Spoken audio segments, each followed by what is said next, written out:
Okay.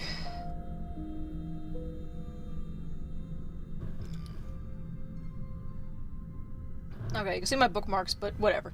Alright. I ain't using display capture. Window capture is fine enough. I'm capturing my, my Firefox here. Alright, so... let's see, you mentioned Dr. Bright. It's because it's Miles Edgeworth, okay? Fucking Edgeworth. I don't... in that way, alright? In the upper corner. It's Edgeworth, so fuck you. He has to have pink bar. Okay, search in the top right. Just search Dr. Bright. Know what I'm doing? The things Dr. Bright is not allowed to do. Is that what we're doing? The things Dr. Bright's not allowed to do at the Foundation. If you guys want me to zoom in the page or something, like if it's a little hard to read, I can do that too. Of course I'm going to be reading it out loud, but you know what? I'm doing it anyway because I'm blind. So... let's see. Dr. Bright is not allowed to feed anything with peanut butter to Kane. Now who is Kane, you ask? I'm gonna be following some of these links because it'll make more sense if I, you know, do that. What? Okay. Kane, Pothos Crow, Professor Blank Blank, he's mostly cleared up to level 4. So yeah, we're gonna read through this. I'm not gonna lie. Okay, this is actually really well put together. So we're gonna go through a bitch of this. What? Excuse me. So he was born in blank blank. Kane graduated with honors in biochemistry, advanced robotics, and psychology in a certain university in 19-something. He was approached by the Foundation later in the same year. His most notable exploit was data expunged, in which he was turned into a dog.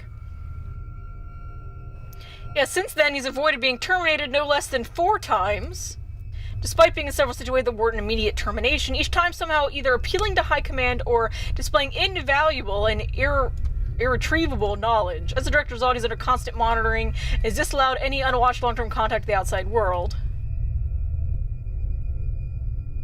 So he's got his own to-do list and such, so that's the first thing Dr. Bright's not allowed to do. He can't feed anything with peanut butter to Kane. I was like, one little step at a time. He can't tell new researchers that you can tame SCP-682 with a rolled up newspaper and a tummy rub is right out.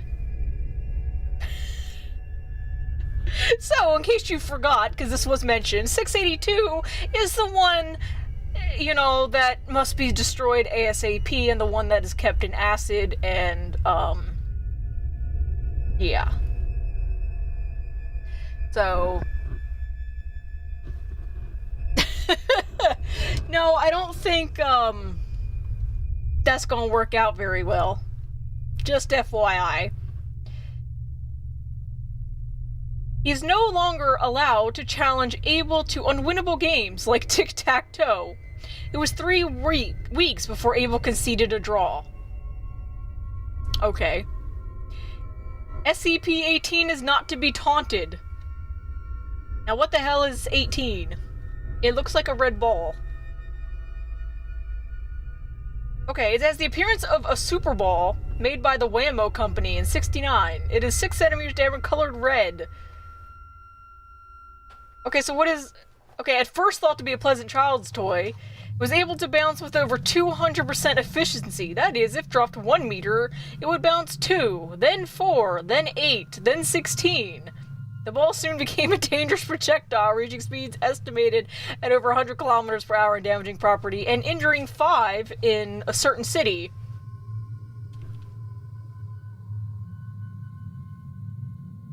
Ah, well, I see. I did that a couple times, but it hasn't shown yet. Okay, well, we'll get there. I just want to scan the things that I don't know too much about. Due to the speed and the total surprise, but no cover-up story was required or initiated. Gosh, they even have, like, different messages between people for this. Like, that's awesome, but I do want to go... Again, I want to go through this... Holy shit, that's a long list. Alright. Okay, let's see.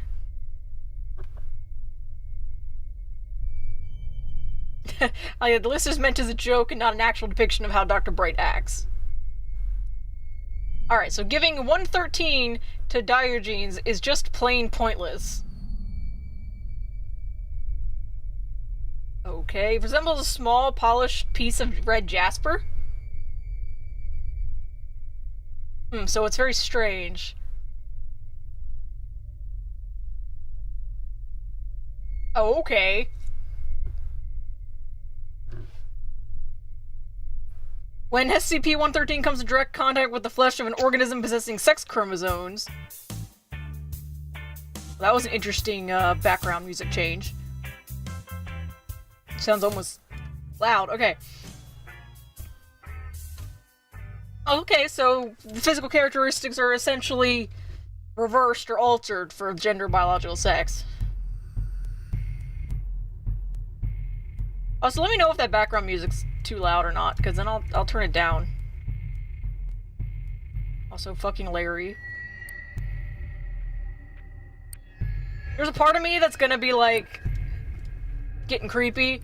Like, feeling creepy, since I'm not actually playing, though, but I'm already getting a lot of these noises and... okay. Okay, so I guess, yeah, the process occurs in 4 stages, so depending on, I guess, how long you're touching it. So that's the thing.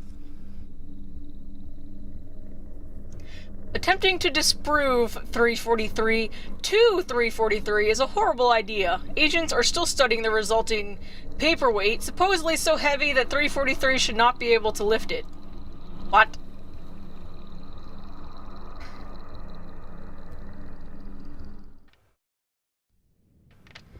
So he's like... So he looks like an older man. Oh, okay, I gotcha.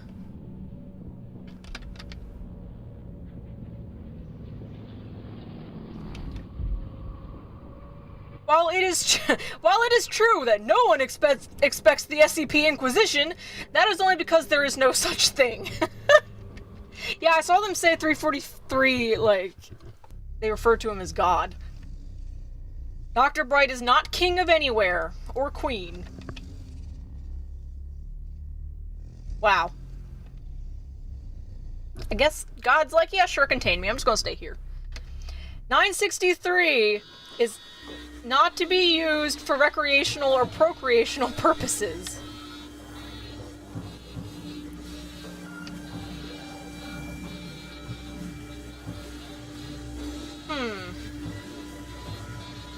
It's an ornate amulet.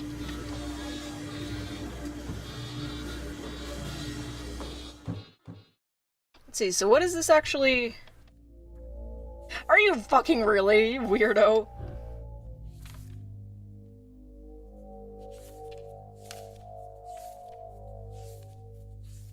Oh, okay, so... It's not allowed to be hidden upon the subject's body. Any attempt to do so will be met with lethal force. By the order, anybody's installed upon... Okay.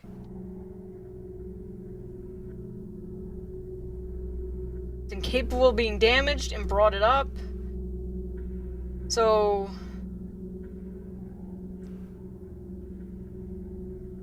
Oh, okay. After much experimentation, it's been discovered that when any living anthropoid comes into direct skin contact with it, the mind of the subject is wiped, and that of Dr. Bright is projected from 963-1 onto the subject. It is known that memories native to Dr. Bright transfer from host to host. I see.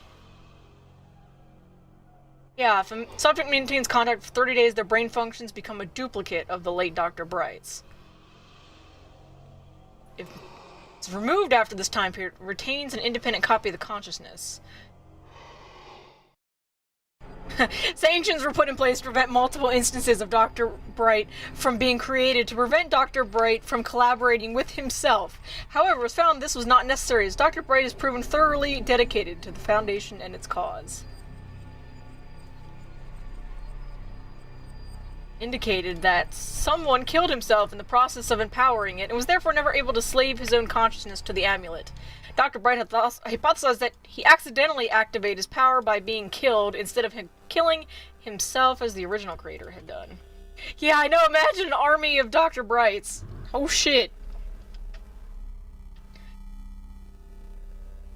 Okay, so although it is entirely possible to use SCPs currently under control of the Foundation to create tentacle monsters, no. Not even if Dr. Palmer asked nicely. No tentacle monster creation allowed. Sorry, guys. Sorry, Frost. Oh, great. Now we're hearing Shy Guy cry. In the background. You can't stop all of us from feeding Kane. That's great, actually. Okay, there is no market for SCP brand pornography. No, not even in Germany. It probably would generate a great deal of revenue if sold in Japan, but still, 682 on blank, Jesus Christ, man. Remembering 682.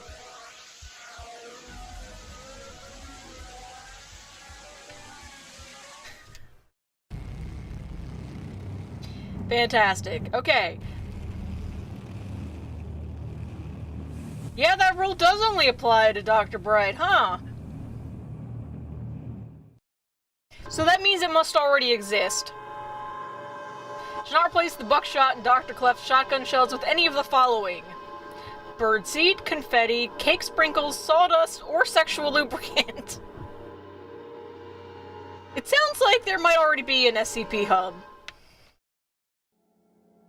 Should not replace Dr. Wright's lamp with a novelty lamp shaped like a martial aid. Should not replace Dr. Wright's martial aids with a novelty aid shaped like a lamp. Uh-huh. The Better Business Bureau is not the correct agency for dealing with containment failures from horrible eldritch artifacts sold by Marshall, Carter, and Dark. Gosh, I feel like the Better Business Bureau has been, like, destroyed at this point in terms of reliability. You would, Zald. You would. Okay. No, Dr. Bright must never come in contact with anyone under the age of 18. Let him contact them. It's the only way they'll learn has been crossed out. Just because it's a learning experience does not mean anyone needs to come in contact with Bright. Okay. Any requests by Dr. Bright to utilize SCP-212 for enhancement are to be denied, due to several requests being submitted with the research goal stated as to stick my privets in it and hope for the best. So it's essentially... it's a large medical device with 3 large robotic arms.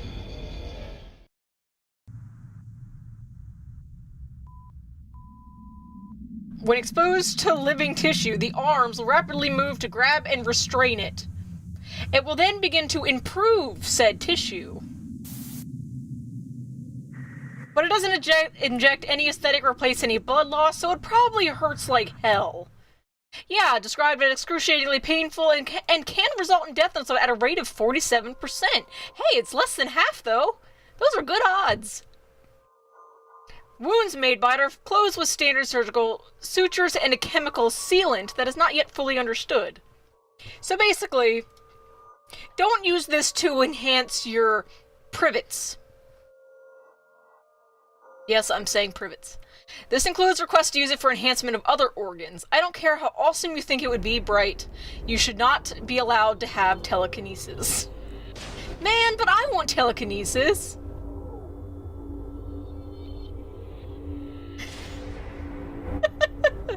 Victims of SCP-217 are not toys.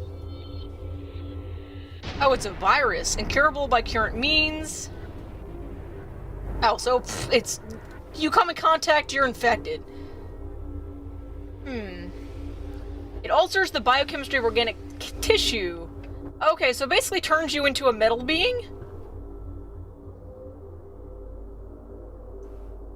So it'll turn into a complex arrangement of gears and clockwork.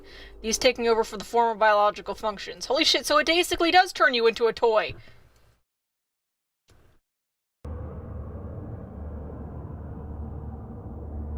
So they basically turn into mechanical toys. Robots. Not even robots, it's like a classic clockwork robots. You know, like wind-up toys. Even though this says they're not toys. Dr. Bright is not allowed to bargain with personnel for their souls if they are unaware of SCP-158. Okay, so it's a large mechanical arm. What does it do?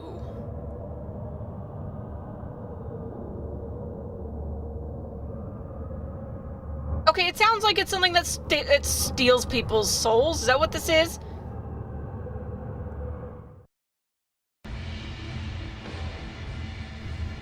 So it seems like it's removing your higher function.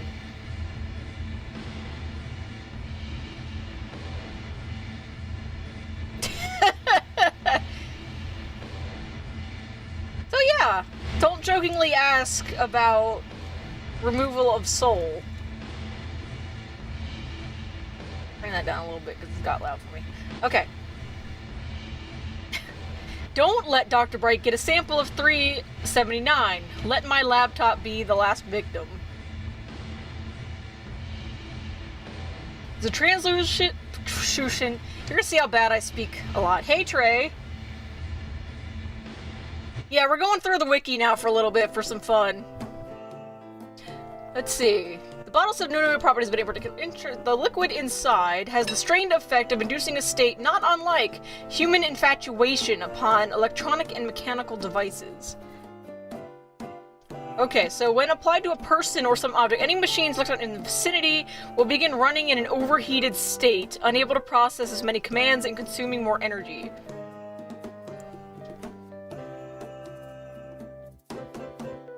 Huh. So basically, it makes computers what is this, an aphrodisiac for computers? I think that's what that is. That's what I'm calling it. He's not allowed to go off my medication, and not allowed to pretend I have any medication to be on. What? May not use any form of the word accident as an excuse. And Frost! That's kind of what it was, Teslings. Okay, so he can't violate the dress code even on casual Fridays.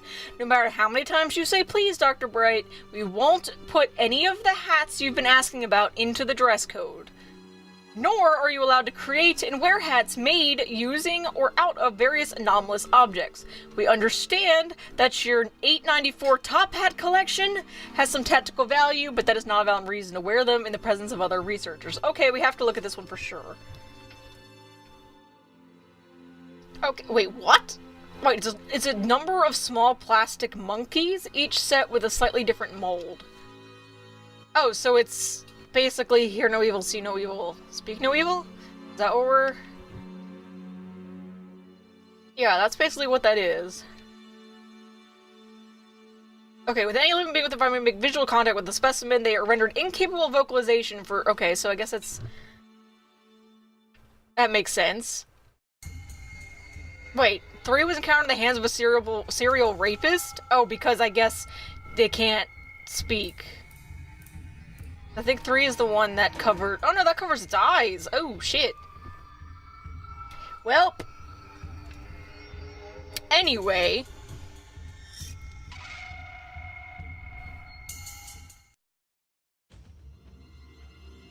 Wait, what? Oh my god. Y'all still talking about the fucking... Computer. Oh, Jesus. Okay. If an SCP files says never to do something, it is not because we want to control your mind. Yes, it is. No, it's not, and Dr. Bright may not edit this document. Okay, 437 is not to be handed out as weaponry to unsuspecting new researchers. What? It's... How can you... It's a large grove of trees. How do you... What? How do you hand that over as a weapon? Is that even the right... I'm confused. I'm confused. Yes, here, have this grove of trees as your weapon.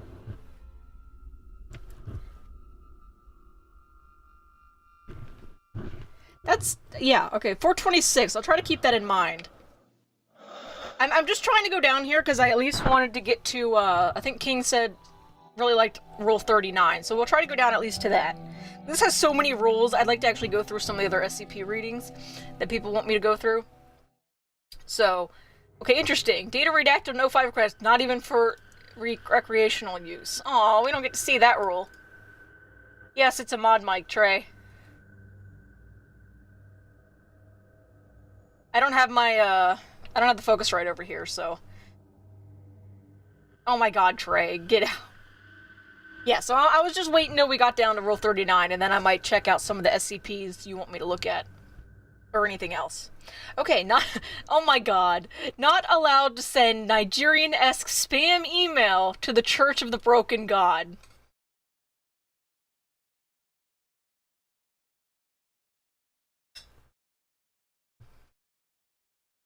Yeah.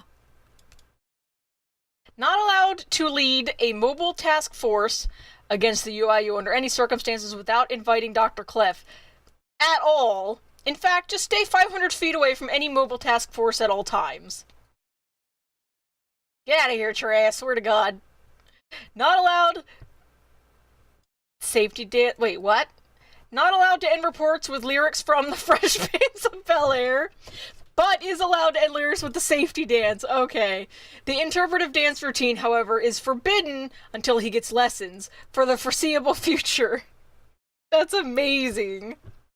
I love it. I love that. That's my favorite so far. Dr. Bright is not allowed anywhere near a Renaissance festival, especially not with D-class and garb. Oh my god. Guys, I swear to God, I'm gonna kick your asses. Okay, oh my god. 963 is not a joy buzzer? Oh. Yeah. You could dance if you want to. You can leave your friends behind. No, goddammit, I hate you. Okay, moving on. If a mind-controlling SCP is discovered, it is to be turned over to the proper authorities. It is not to be used to advance himself or others higher in the Foundation. Kondraki. Apparently Kondraki tried. Taking said mind-controlling SCP to a strip club or Vegas shall be right out.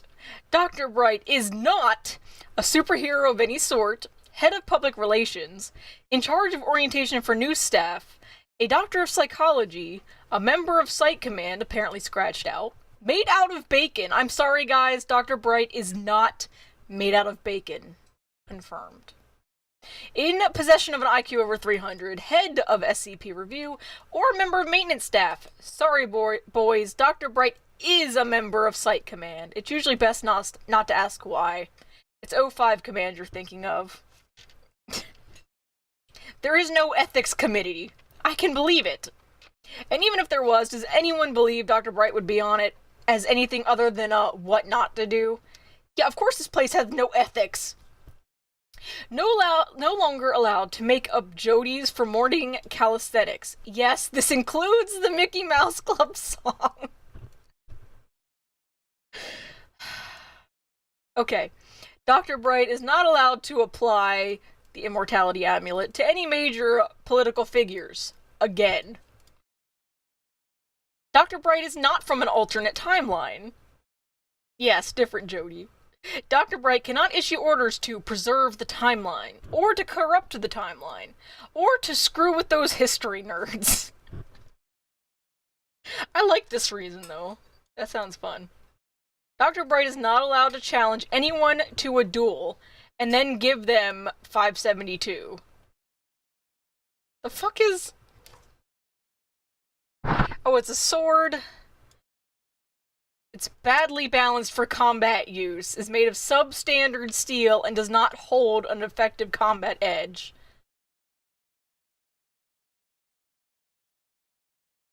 I see. Asks them for a duel and then gives them this SCP that's actually terrible for combat, but makes you feel like you're invincible. Fantastic. Yep. 75% of such attempts to actually, duel ends with serious injury being inflicted. So yeah, wow. Sorry, Galaxy, it is unfortunately not a Yu-Gi-Oh card. I know, right? You feel like you're a badass, but it actually sucks. Alright, so let's see. Dr. Bright is not allowed near SCP-5555J in any way or any excuse. Remember what the miniature version did to Dr. somebody.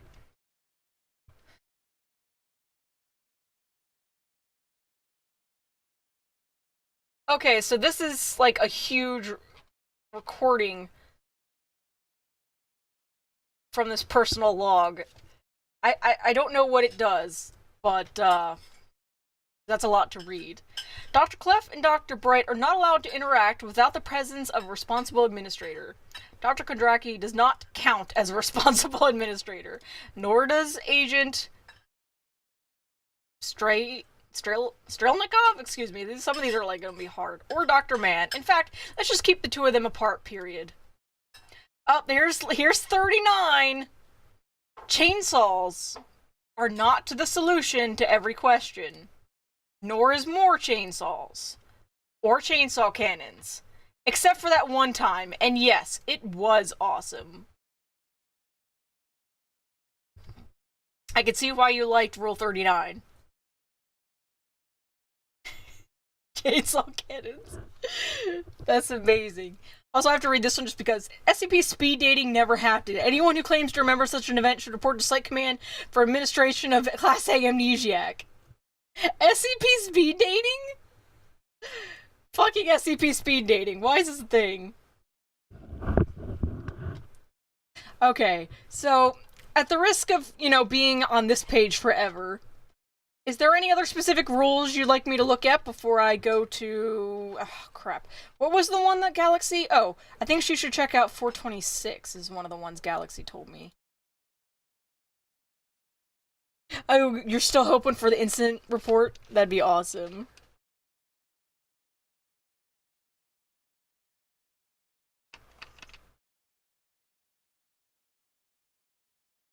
Oh, there's an SCP that he could use to make kick me signs?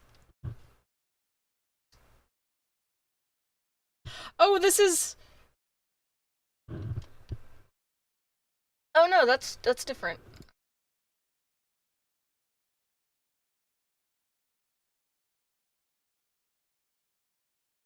Oh my god, okay.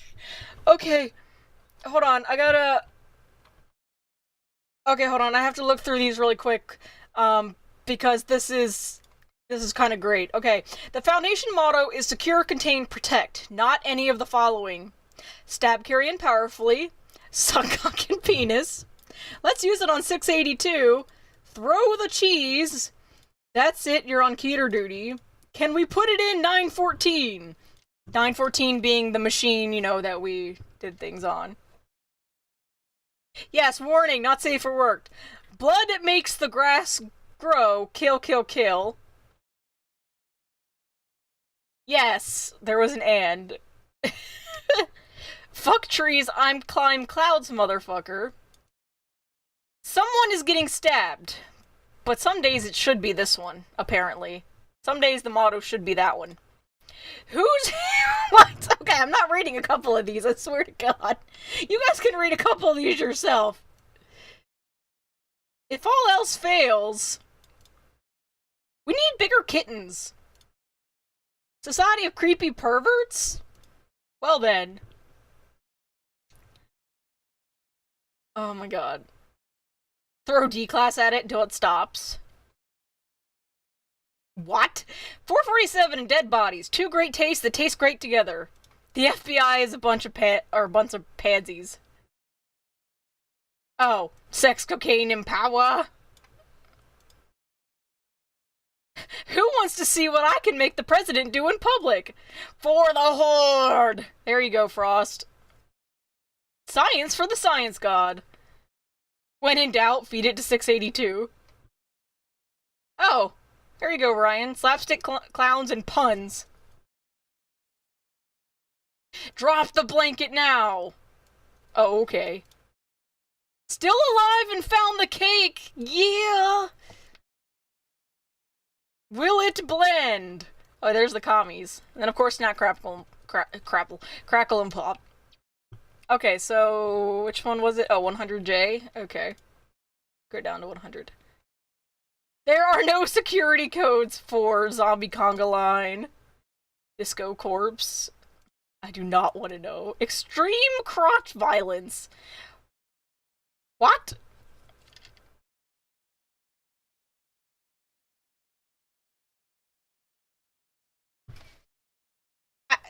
Okay. Moving on.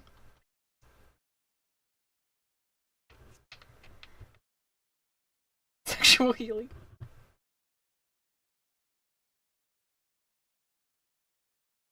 Oh my god. Okay, so...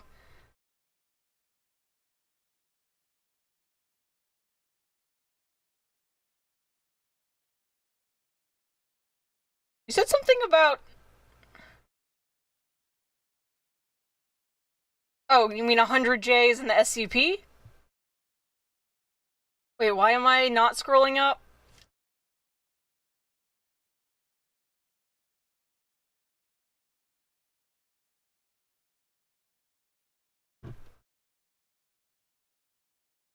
Oh. Oh. Well, rip? Yeah, I see that.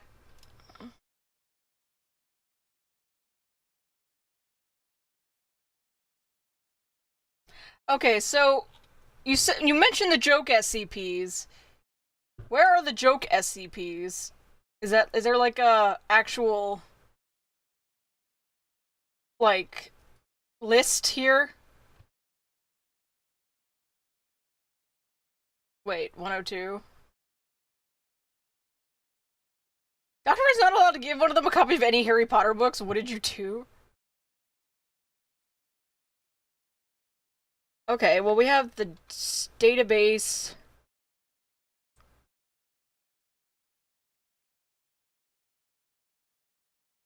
SCP. What?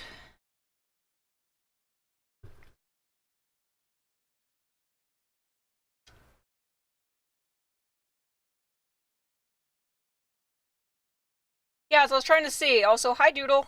I was trying to see if, Oh, there we go. Under library, joke SCPs.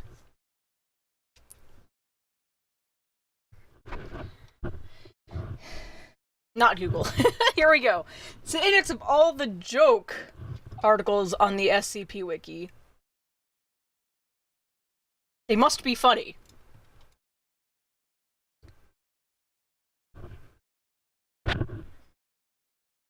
Okay. Is there any specific you wanted me to look at? Oh, you mentioned to me 100J. Well, yeah, we're definitely gonna look at the regular ones, but, Oh, okay, I see, Specialist. You're apparently a steaming pile of shit. I got it. They even have this, like, legitly worded out here. It's kept in a 20 by 20 meter containment structure on the bottom floor of Site 19.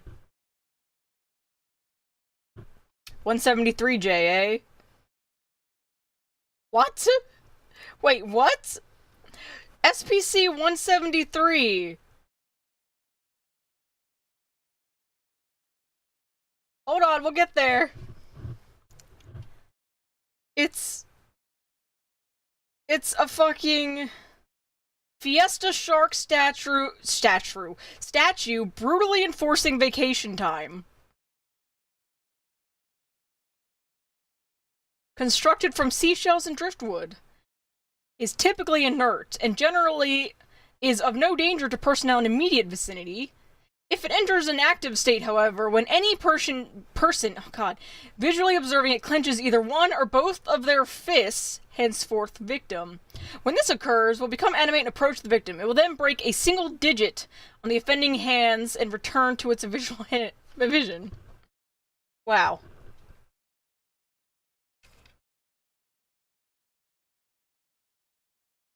Wait, Shark Punching Center? Oh my god! I see!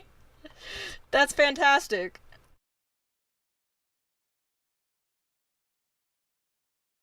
Okay, so wait. I saw... Okay, Trayton said 06. Oh, what the fuck is that thing? Oh god, I didn't... Okay, no, I can't. I can't. Insects, I'm sorry. I can't. No, I can't. I'm sorry. Anyway, wait, there's an unidentified muffin creature. Unidentified muffin creature is an SCP.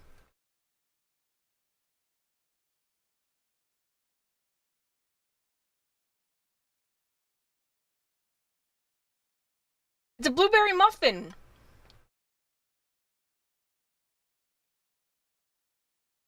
Yes, it's still at large. We don't know where it came from. SCP-2490. Oh my god, you guys. Hold on. We'll look at the next joke one first real quick, because I was still here. Is it 145? J. Another shitty day at work. Hey, Frost. Piece of shit actively ruining my frozen burrito. It should be neutralized, but the site director's too goddamn cheap to buy a new one. Due to budget cuts, 145J is housed in Site 16's main staff kitchen and is available for general use. It isn't recommended, though. A pair of oven-safe mitts have been provided to assist in its operation. Wow. That's actually hilarious. It's a commercial microwave whose use can cause one of several anomalous effects on what is placed inside of it. It doesn't heat anything, or it burns everything. The edges get roasted, but the center's still frozen.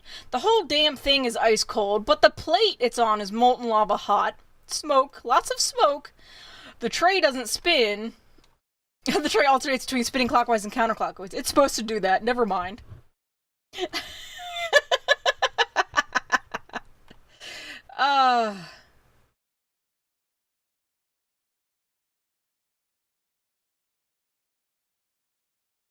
Wait, really 420J? The best in the world.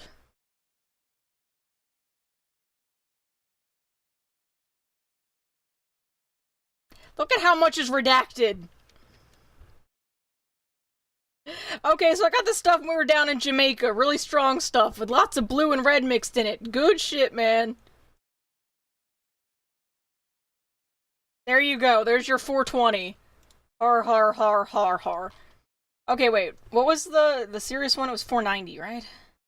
Or 490. Yeah. Y'all know what that shit is. Okay, well, first off, 2490. Chaos Insurgency Special Operative Alpha 19.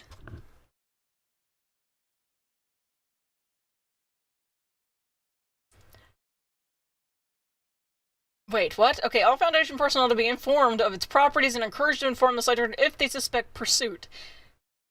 Is to monitor prize personnel. God, you guys, I can only read so fast! Personnel comprised by 2490 are to be placed on indefinite paid leave, and their security clearance is to be immediately revoked. Any anomalous other that the compromised personnel worked with should be moved to secondary. Holy shit! Okay, so he refers to a modified human being, believed to be Chaos Insurgency Special Operative. that has stalked at least so many Foundation employees since 1970. His head is composed of a single oblong beige capsule on which 2 eyes have been painted and no other facial features are present. His body consists of multiple white jointed segments. It possesses claws that appear to be grafted into its hand pods. Based on target testimony, however, most observers perceive it as an ordinary human being. Displays behavior consistent with game stalkers, identifying a person and methodically stalking them, usually through urban and rural areas. The target is, or will become, immune to mechanism that he uses to disguise itself, but makes no attempt to disguise its behavior if spotted. Well then, so it's a stalker. Are you going to bed, Teslix? If you are, then nighty night. Okay, so let's see. He actually ends up... Okay, so let's see. 2490 appears to have a type of short-range teleportation. That's fantastic. Okay, so... Oh, puncture marks in their skull. Fantastic. MRI scans reveal that brain tissues from the cerebrum, hippocampus, cerebral vortex, or cortex, excuse me, and brain sections of the frontal, parietal, and temporal lobes have been removed and replaced with a fluid similar to his secretions. Ew! Following an attack, a random SCP that target previously worked with will disappear. How the object is removed is unknown.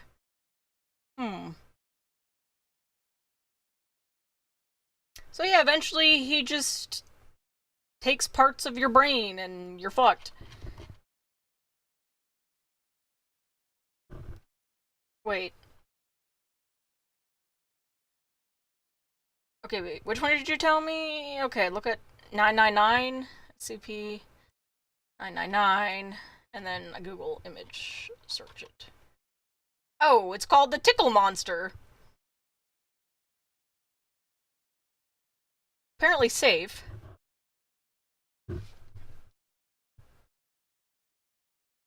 Let's see.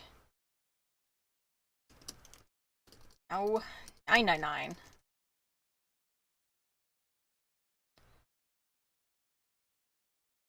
Oh my god. It's a little gelatinous blob. So, he's the Tickle Monster.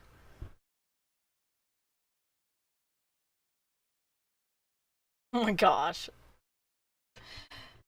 That's precious. It's a consistency similar to that of peanut butter, so don't feed him to Cane.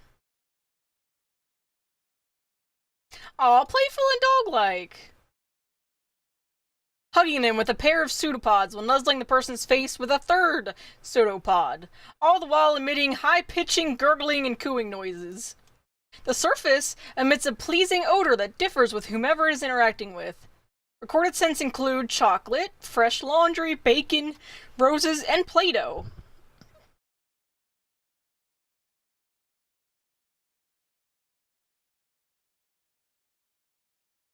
Read what they did with 682. Oh, with, okay, so the following report is an experiment in which 82 is exposed to 999 in hopes that it'll curb the creature's omnicidal rage. 999. Elated gurgles. Unintelligible groans and growling. What is that? 999 moves in front of 682, jumping up and down like a dog-like manner while calling out in high-pitched squealing noise. Disgusting. And he immediately steps on 999, completely flattening him. Observers were about to abort the experiment when he started talking again. What is this? I'm not gonna try to talk like that. I feel all tingly inside. You'll be seen crawling up from between his toes, up along its side and around its neck, where it clings on and begins gently nuzzling. A wide grin spreads across 682's face. He feels so happy. Happy. So he repeats the word happy for several minutes, laughing occasionally before escalating into non-stop laughter. As laughter continues, he rolls around on its back, slamming its tail upon the floor with dangerous force. Stop, no tickling. And continue with the tickle fight until 682 finally wears down and appears to fall asleep, with what would appear to be a smile on its face. After 15 minutes with no activity, 2 D-Class personnel enter the room to retrieve 999. When it's removed, 682 immediately wakes up and unleashes an unidentifiable wave of energy from its body, all the while laughing maniacally. All persons within the wave's range collapse into crippled fits of laughter, allowing 682 to escape and slaughter all in its path. Meanwhile, 999 quickly rescues as many persons as it can, taking them to a safe place to recover from 682's laughter wave, while agents suppress and recontain 682. Despite the tragedy that it brought upon the facility, 999 has not shown any fear towards the creature, and in fact has made gestures suggesting it wants to play with him again. 682, however, said that feculent little snotwad can data expunged and die.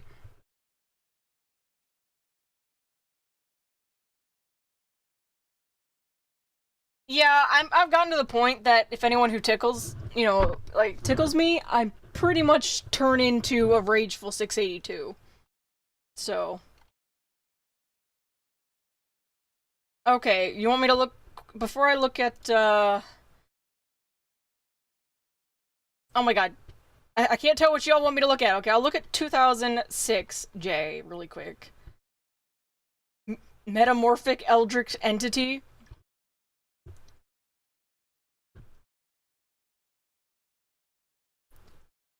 Okay, 1548 and 131. Okay.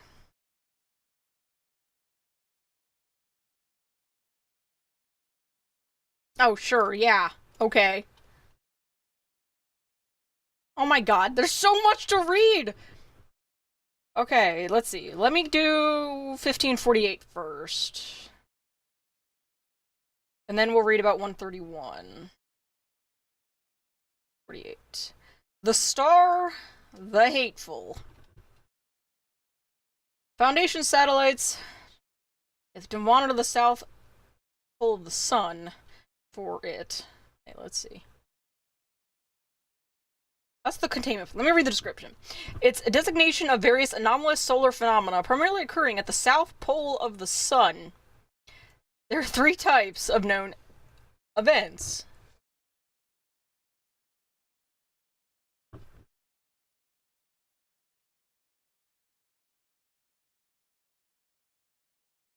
Oh my god. 6 equidistant ovular sunspots, approximately that size, 40k kilometers by 15k kilometers in size, appear. The end sunspots converge after 23 hours after accompanied by, or with the formation of a solar prominence. It typically takes shape of, I can't talk anymore, thaumaturgic symbols. The coronal mass ejection will then occur around the sunspot, lasting 11 hours, with the prominence dissipating after 5 hours. Again, similarly, sunspots, more sunspots. Thaumaturg, yes. Yes, you're relating everything to Minecraft. It can occur in conjunction with other events. Similarly, unlike the previous 2, these sunspots do not commonly manifest in any single area. First recorded was on May 17th, 83. I wasn't even born yet. Third one was observed. Determine the nature of several symbols seen. Below is a list of symbols, noted with V if they are variation. It is inscribed in any telescopic device by a person with, I cannot say that, thumb abilities. The device will show psionic entities with malicious intent toward the user. After a total of 4 hours of use, users without psionic abilities will experience symptoms of psychosis. Rest in peace.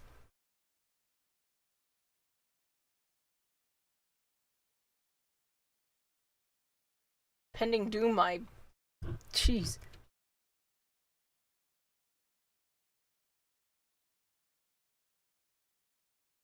Oh my god.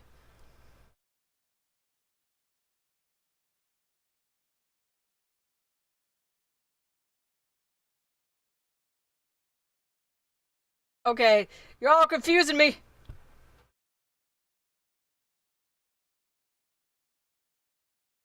Okay, wait. Where am I looking? Okay, wait, now I have to go back to the joke thing real quick before I go back to 131. What is that? 1394J is not a joke. I'm jumping around so much. Wait. Upside down connector? Oh my god, why? Why? Why? Why? I can't even look at that anymore. Why? I'm going to 131. I can't look at that one, Frost. Why did you bring that up to me? What? Why? Why would you do this? Okay. 131. The iPods. Oh my god. Are you serious? No special safety procedures would be taken with SCP. Yeah, that's fantastic, Doodle. Fantastic. Impending doom indeed. Okay, wait. They are free to travel about Site 19, so as long as they do not attempt to enter any restricted areas or attempt to leave the facility, casual contact with the subject is permitted, but it is recommended that such contact be kept to a minimum to prevent the creatures from forming an attachment to personnel. Hourly tabs should be kept on subjects at all times. Failure to account for their presence at these times constitute a level 1 lockdown situation. Excuse me. Okay, yeah. 131A and 131B, affectionately nicknamed the iPods by personnel, are a pair of teardrop-shaped creatures roughly 1 foot in height, 30 centimeters, with a single blue eye in the middle of their bodies. Oh, okay. Huh. But they're not... Are they not even in the game, then? Okay.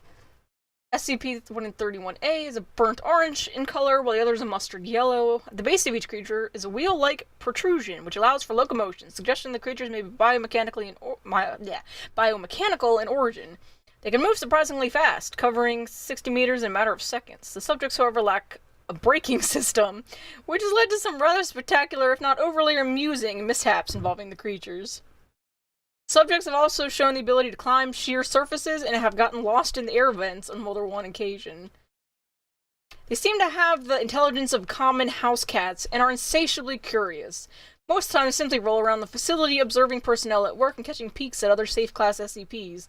Seem to be able to communicate with each other via an untranslatable high-pitched babbling. The subjects have never been observed to blink even in laboratories when the subjects have been videotaped for over 18 consecutive hours. They seem to respond well to any affection given to them, and will quickly bond to the giver of said affection, much in the same way a puppy bonds with a human being. They will follow anyone or anything they've made a bond with anywhere, even into normally restricted areas. Although curious, subjects can sense danger in their general vicinity. And if the object of their bond begins to approach something they register as dangerous, they will swarm around their bonded companion's feet or appropriate extremities, while babbling in a panicked tone, as if to warn them. That actually would be a really nice addition, wouldn't it? Potentially. Yeah, because of the daily dangers faced by Site 19 staff dealing with legal and care costs, I would recommend that staff avoid making attempts to bond with the subjects, as it can pose a distraction during delicate operations and experiments. It may pose danger to the subjects themselves, which we'll look down here. If the subjects are ignored by their bonded target long enough, they'll eventually lose interest and return to their normal activities. They require no real care or maintenance. They do not eat, leave droppings, or even sleep. They were found in a cornfield. Okay, Addendum 131-1. During an incident that took place on some date, the subjects followed one of the cleaning staff on a routine cleaning of the container of 173. After their normal attempts to warn the cleaner of the danger were ignored, the creatures rushed into the container in front of him and the other 2 personnel on duty. Once inside, the staff members observed the subject sitting in front of 173 and watching it intently, as if aware that it could only move if unobserved. The cleaners ignored the presence of the subjects and continued with the bi-weekly cleaning as per standard procedures. When the cleaning crew left, the subjects did as well, rolling backwards slowly and never taking their eyes off of SCP-173. Current applications of 131A and as wardens for SCP-173 are being considered.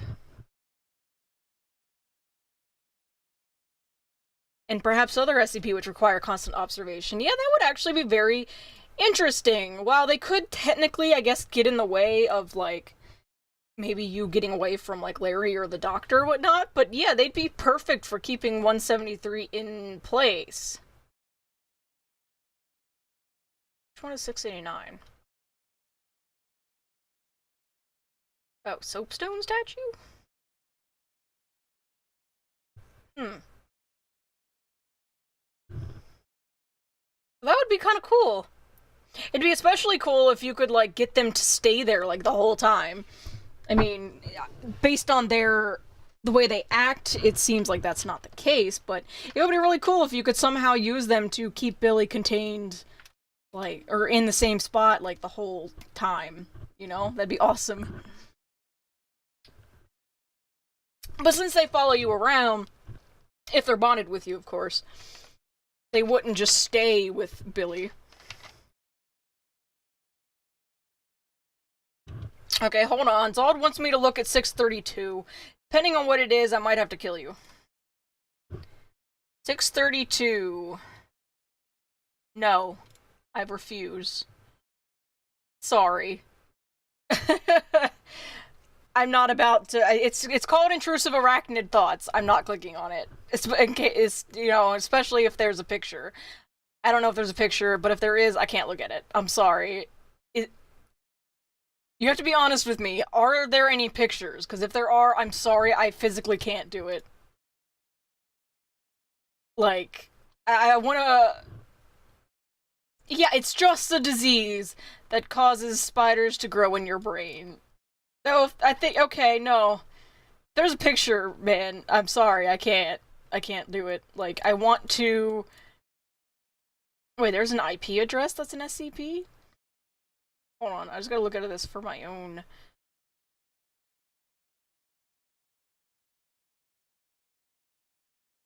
Like, I want to do, like, I want to do things good for my viewers and whatnot, but there are certain things I can't handle very well, and insects and spiders are some of those things. And if I can avoid it, like, I'll deal with them in video games and stuff, but if I can avoid it, I'm sorry, I'm not looking. Especially when there's so many other awesome things. Okay, so Specialist wants me to look at 956 as well. So let's go back to that. I probably would frost. I mean, it was bad enough when working in, like, retail and having to deal with things like that around. When I worked in my office job, there were... Because up in Maryland, there's, like, stink bugs everywhere. I nearly had a panic attack. Oh, HST is short for HiddenSpikeTrap. The Child Breaker? 956 is the child... What the f... It's a pinata?! I like how it's crossed off safe and is now Euclid. SCP-956. Yeah, because, well, I guess for the moment, I was like, I'm not the only, streamer or, you know, person for Fortis Core. My handle is HiddenSpikeTrap, and Utility Man, who was my husband, also streams with me as well. But, okay, let me read through this. This is for its containment proceeding. Are you kidding me? I have to look at 49. Oh, Plague Doctor, of course. Oh my god, I'm somehow not surprised. I'm actually surprised that there aren't more, because people. But anyway, is to be kept at approximate center of an 18 by 18 by 4 meter concrete room at all times. The door is to be locked with an armed guard posted to prevent unauthorized access. Entrance by research personnel into the room is only permitted once it has entered a dormant state. Permission to bring a subject into the room must be cleared by O5 approval to decrease the occurrence of 956-1, as well as data redacted. Unless for testing, individuals fulfilling its activation requirement are not to be brought within 200 meters of its containment area. Surveillance is to be maintained through security footage at all times. Fuck you, Frost. Oh, thank you, Stay Hydrated Bot. I have Coke instead. Okay, instances of 956-1 are kept in a neighboring room and to be maintained at a temperature of -4 degrees Celsius in order to prevent melting or destruction. Any use is to be authorized by at least one member of O5. Oh, good thing Stay Hydrated Bot reminded you! Make sure you drink your water! Okay. It appears to be a common pinata, resembling an unknown quadruped. Maybe this Coke bottle's an SCP, or the Coke inside of it. Tests have revealed that, although superficially similar to paper mache, it's constructed of various amounts of glue, blank, sugar, an unidentified fur, and human tissue. Oh god, yep. Table flip. This wiki totally instills paranoia, just like how Prey instilled that everything must be a mimic.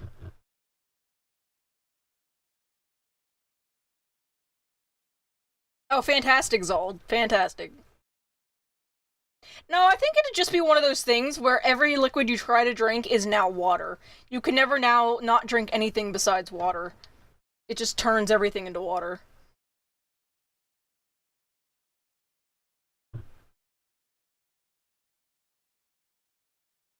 Just drink biscuits then? Okay. Okay. Is also shown to be highly resistant to any sort of bludgeoning damage, with large amount of crushing force showing no damage to its structural integrity, though the use of gunfire as well as heat and flame have shown to be effective. Poor thing. Oh, way to steal his joke!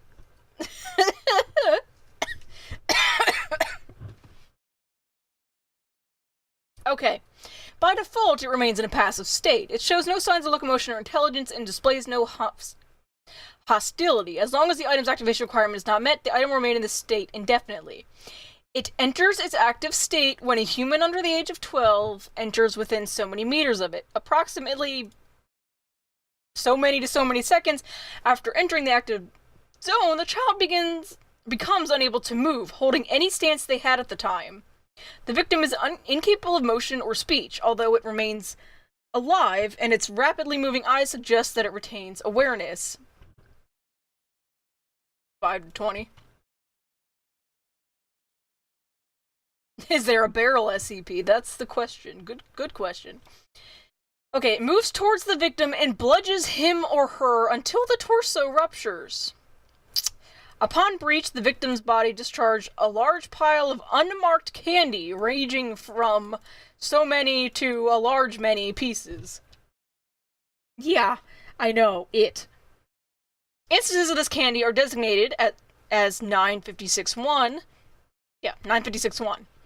It repeats this for any other immobilized victims before returning to a docile state. P.S. This also means that they have tested this because they do have some of 956-1, which are kept in a neighboring room. So, just so you are aware, if there is existence of this candy, that means they have let kids die. So, moving on. A victim can be removed from its activation range if retrieved promptly. Upon moving the victim so many meters away, it returns to its passive state. The victim, however, shows no signs of recovering from its immobilized state and appears to remain in such a state indefinitely. Ew. It's like, I guess once you get in range of it, you are essentially now a pinata. Autopsy of unbroken victims show that their body had severely dehydrated, leaving them brittle. They also revealed that pieces of 956-1 had begun to grow out of the victim's organs using the tissue as a component. The amount appears to be directly correlated to time spent in its activation radius. So that's horrifying. It varies depending upon the age of the human 956-1's effects vary depending upon the age of the human consuming them. Humans at the age of 12 years or older go into a seizure within so many minutes of consumption with so much percent possibility of cardiac arrest. There's an approximate so much percent chance of survival for such subjects.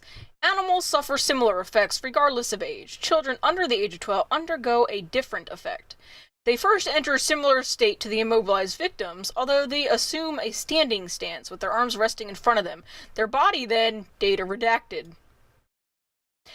The process takes so many minutes to complete. Upon completion, the victim has transformed into another instance of 956, and they behave identically. There is a 0% chance of survival for the victim. Har har, Zold, har har. What kind of things have you been seeing, Galaxy? Terrible things? Bad things? good things? I don't know. Maybe you're seeing good things. Addendum 956A. It's recently begun to show locomotion outside of testing. It began to wander around its containment, tracing the perimeter of the room. It did this for about an hour before staring at a spot on the wall. Review of footage shows that it's faced this wall after deactivating during previous tests. Security has confirmed that 956 is facing directly towards an elementary school. That school is so many kilometers away. Reclassification to Euclid status requested. And then granted. Its effects appear to reach beyond its containment. It is to be transferred to site such number, which should keep it far enough away from potential victims.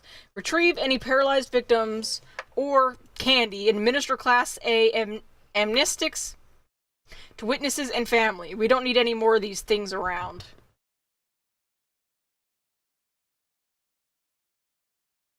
So, yeah, that one's kind of creepy.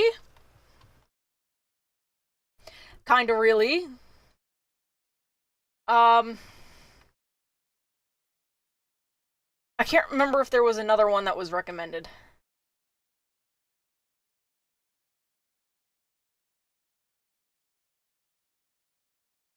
So let's see.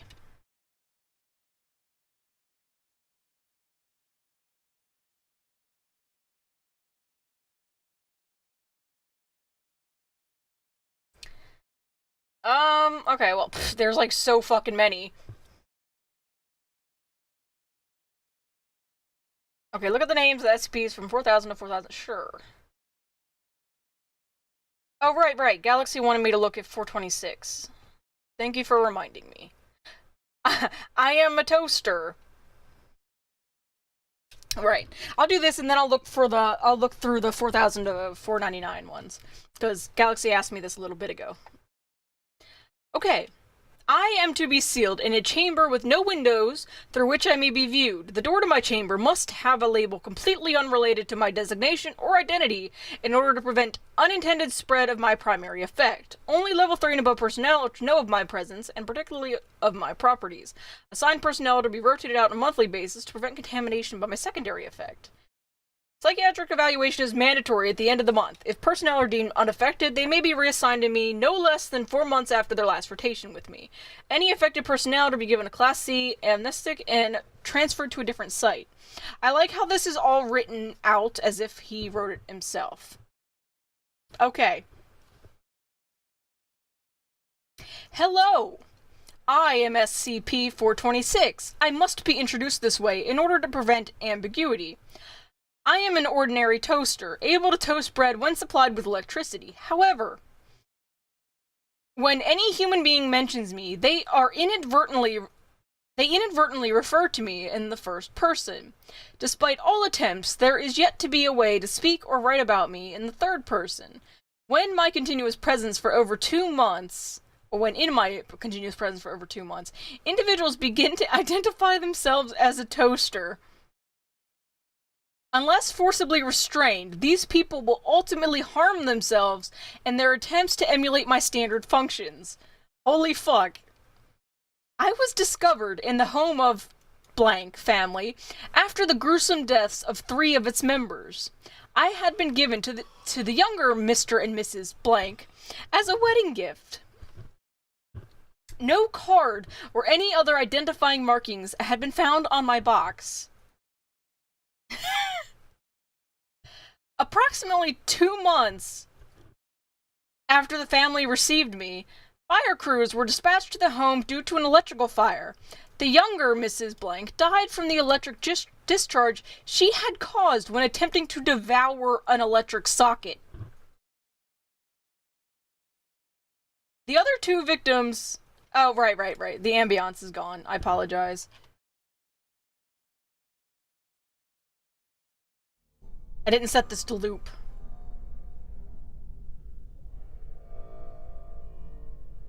Sorry. Where am I? Okay.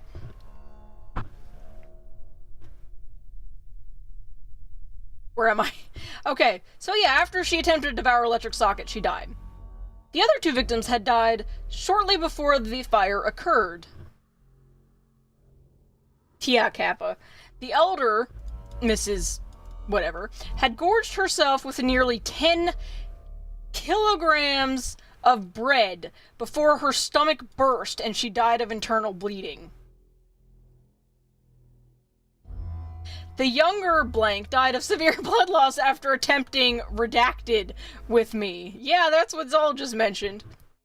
Yes, message redacted. The sole survivor was the elder Mr. Blank, who was suffering from severe malnutrition. He stated that he inserted some bread a week prior and was still waiting for the toast to pop out.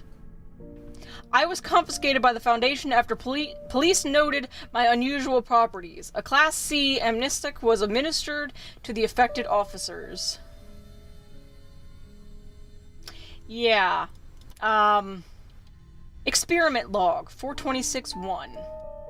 Procedure. Someone was asked to describe what he believed was contained in my chamber. He was not informed about my identity or properties. He stated, "I'm probably some huge monster holed up in there. That's what you guys have all over the place, right?" He remained oblivious to his use of the first-person pronoun. Log 46-2. Was placed in my chamber and given regular meals through a dispenser. No communication with him was permitted. Multiple cameras were situated in the chamber, positioned so that I was outside of their field of vision, but allowing constant observation of, I guess, second test subject. We remained sealed until my secondary effect manifested in the subject. I was bolted to the floor so that I could not be moved into a camera's view. After 45 days of isolation, the SCPs named Access Denied are the blanked slots where people could submit their SCPs. Oh, I see. Okay, sorry. I was like, this is actually... I'm not gonna lie, this was actually really interesting. Okay. After 45 days of isolation, test subject wrapped his arms around me and began conversing with me, stating that we were brothers. Never deviated from using the first person plural when speaking with me. Subject was terminated 1 hour after this event. It is theorized the isolation accelerated the progression of my secondary effect. I guess test subject 3. A screw was removed from me and shown to 3, who was asked to describe it. And again, he was not informed about my identity or properties. He referred to it as my screw, consistent with the first experiment. The subject was oblivious of his use of the first pronoun in his description. This suggests that even if I were destroyed, my effects would still be inherent in my remains. Fourth one. He was placed in isolation in a cell adjacent to my chamber to be observed until my secondary effect manifest. No effects appeared, and he was terminated 90 days after the start of the experiment. Thank God there are some limits to my effects. A lot of us are really starting to get worried about me. I like how they just killed him anyway. Like, just bye. So that's interesting. SCP-426 is a toaster. You think I'm a regular toaster, but I'm apparently not. Okay, wait, what? 4239?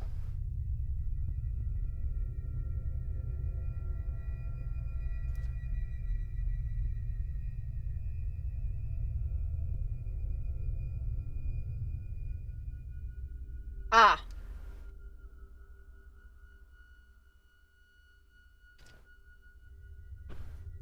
Oh wait, our friend who lives by the lake, or a very important question, or the reason we did something new this time, or go big or go home. What?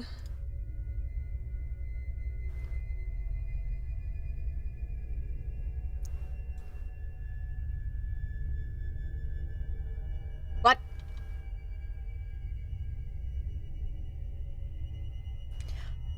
Gamers Against Weed member bones? And the archivist and curator of this hub? Selected through direct democracy by those involved with the project from among the willing candidates? Any complaints about the construction of this hub may be sent directly to me, and I will do my best to address them.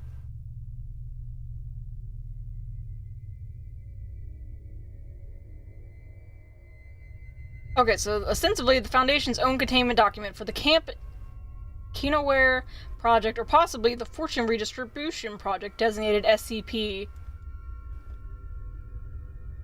Jesus, its utility is limited, as we were only able to retrieve a corrupted fragment of data.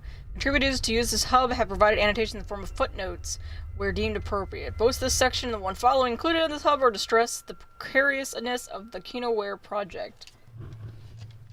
Jesus Christ.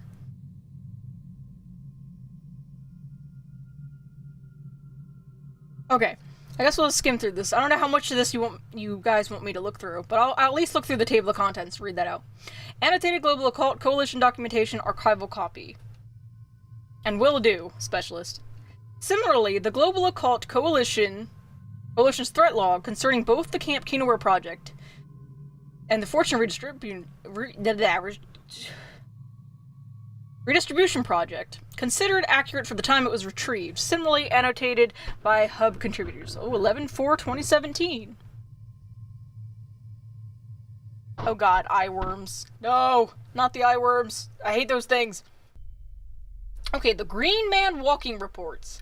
Excerpts from a series of never-filed reports from former Global Occult Coalition list members Silas Ayers, known as Green Man Walking, written over the course of his final assignment with that organization. Much of the content of the original reports, including entire entries, have been removed for irrelevance to our purposes or privacy reasons. The remainder provide a useful outside perspective on both the Kinoware project and the related Fortune Redistribution. A lot of this right now is just like going over my head. It is believed this archivist that they serve as a useful introduction to realities, projects for the uninitiated. Project summary. That's the explanation of the project, well, the two projects. How you can help, the reason this hub exists. Here given the logistical, scientific, magical, and social problems that still need to be addressed with the ongoing projects.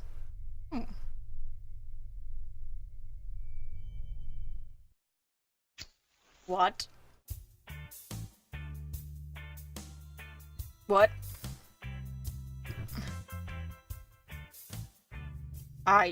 Okay.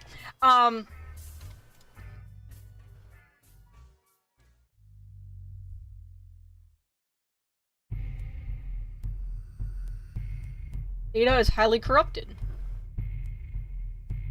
I know, I'm getting confused. I'm sorry. Okay, so that one's a little... Oh wow, they have like so many fucking reports for this? That's kind of cool. I know I'm only skimming this right now, but... Oh, Misters Against Weed now. Created by Gamers Against Weed. Lots of different members.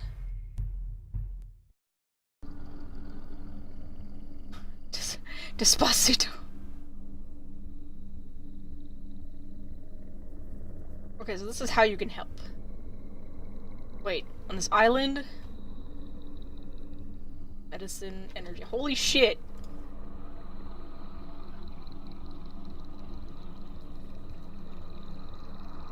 Interesting. Yeah, this is one of those things that it's like, that's a lot to go through. Okay, which one did you want me to... 43075.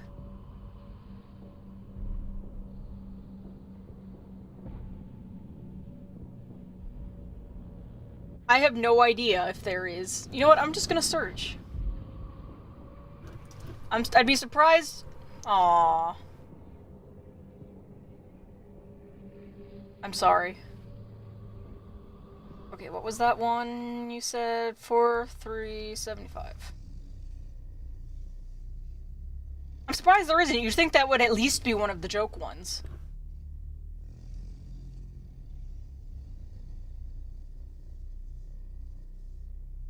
Or 375 is what you said. 43... Oh. A redirection to the actual entity labeled here. This page doesn't exist yet. What?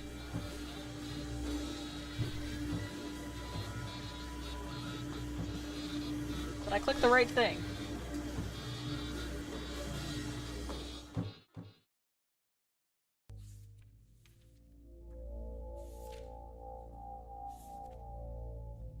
Apparently that doesn't exist.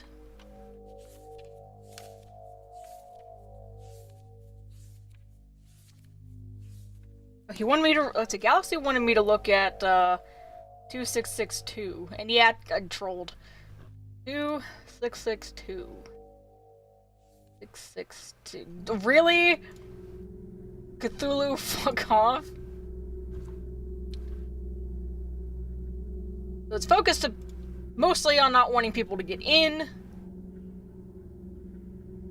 Let's see. Its containment is completely voluntary. But it's cater... What? Okay, I gotcha. It's a cognito-hazardous entity approximately 4 meters in height and 200 kilograms in weight. It appears to be in a vaguely humanoid shape with approximately 20 additional muscular hydrostats and similar structure to a cephalopod, limbs attached to its back. These limbs are fully functional and allow him to perform 10 different tasks at once. This primary anomalous effect occurs after long-term repeated exposure, usually by being in the same room or is interacting daily with him. Subject exposed to him for a period of 6 months or longer at risk of becoming acutely aware of his wants and needs or compelled to fulfill them. They may also suffer from quasi-psychotic episodes when under stress. Is unable to affect humans that have a 2 or higher mind-affecting resistance scale score. His secondary anomalous effect is the spontaneous generation of religious followings at an approximate rate of at least once a month. This generation is involuntary and causes him noticeable distress. Religious groups generated by him usually focus on attempting to break into its containment unit in order to perform various rituals that are violent and or sexual in nature. These groups tend to be highly organized and appear to adapt to each failed attempt, despite there being generally no contact between different generated religious followings. Welp. Below is an incomplete log of incidents relating to him. A full list can be found in document 2662I. On such day, a religious group known as Towards Him successfully broke into the containment. And then they had another group named the Betrothed successfully broke in. An unnamed religious group consisting of D-class personnel and 2 members of the Task Force Tau 9 successfully broke into his containment. He was redesignated as Cater upon further review of the incident. Oh, okay, it's not as long as I expected. Okay, so he is seen taking a shower in preparation for sleep. There is a loud noise as previously undiscovered explosions are detonated underneath the center of his containment unit. 5 injured civilians climb out of the hole left by the detonation. He leaves the shower to investigate the noise. 2 agents notify Task Force Tau 9 of a breach into containment. They attempt to suppress the initial 5 civilians unsuccessfully as 5 more arrive with weapons. After a brief struggle, the 2 agents are pinned down and tied with rope by the civilians. The injured civilians approach him. The uninjured civilians stab their hands with knives, masturbate, and then draw unknown symbols on the wall with the Ew. Aw man, come on, that's really not sanitary or necessary. He appears to gag upon witnessing the symbols. The injured civilians successfully corner him in the shower stall. No, Trey, no. Ew, poor guy. Jesus Christ, stop, please, I just took a shower. Task Force arrives to his unit, and they manage to suppress all the civilians. No wonder you said poor guy.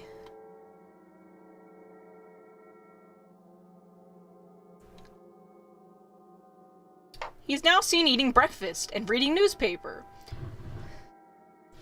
Security officers stationed at his containment unit enter with a researcher. The researcher can be seen carrying a piglet. A reverse mermaid, oh my god. Can I help you? Oh, our lord, please accept this innocent suckling swine, freshly orphaned from slaughter of both mother and father. May its soul of loss fuel you. The researcher proceeds to... Aww. No thanks, I'm full. Go home. Your, lord is pleased with the offering. Task note. He's notified of a breach. He attempts to read its newspaper. Researchers... Aww, I don't even want to read that. What? Look, can you go read a Bible or something? You really, really need it. He puts the newspaper down and the security officer execute him. Poor thing. Task Force Tau 9 arrived to remove him to another temporary unit. Yeah, no wonder he's seen as dangerous. It's not even his fault, though!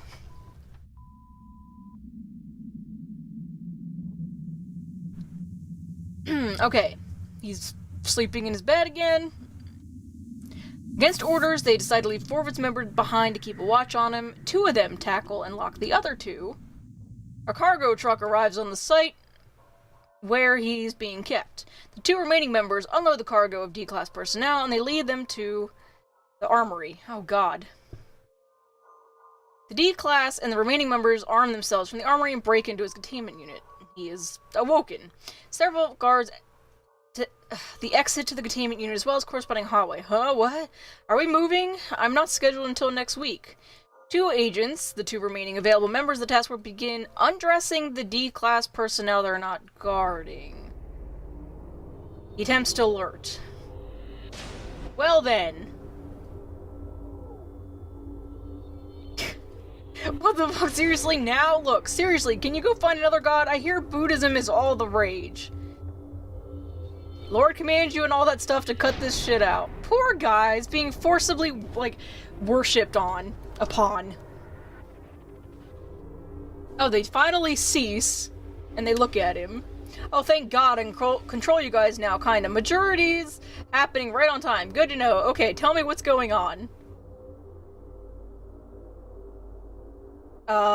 Okay, let's see. So they want to, you know, free him and stop him from being caged. And he's like, you're kidding, I can leave whenever I want, I just have to ask. Seriously, stop, you're all fucking disgusting. I'm not even ready to settle down with a cult yet. I'm only like 200 years old, I'm barely legal. Yeah, well, if it turns out to be the case, I could just wait until I'm strong enough to break out. In the meantime, I'm going to sit in the bathroom and wait. The rest of you can do your stupid... God. Poor guy. You know, he's like, I can leave whenever the hell I want. Just leave me alone. I'd be surprised he doesn't want to go anywhere out, because it's like, this stuff keeps happening. He doesn't want them to get to him even easier. Poor thing. Okay, so you want me to look into the task force stuff, right?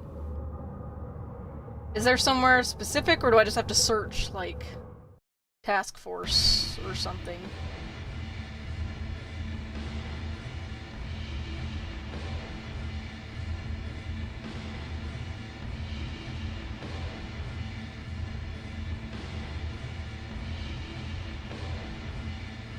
So, like, do I just have to search task force?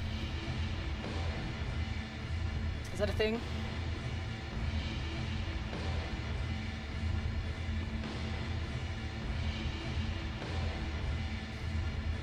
Task forces.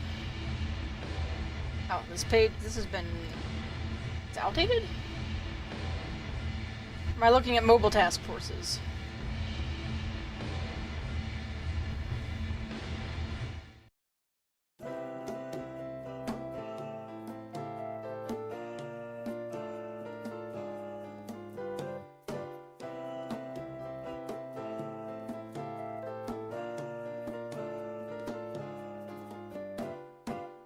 Info pages. Oh, info pages.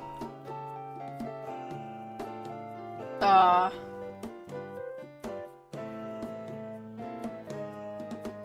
hub?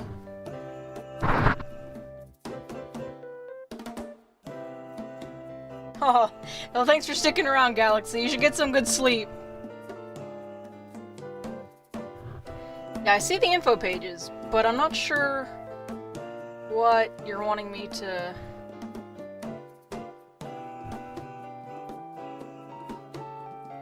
look at here. Because I'm blind. I apologize. But yeah, see ya, Galaxy.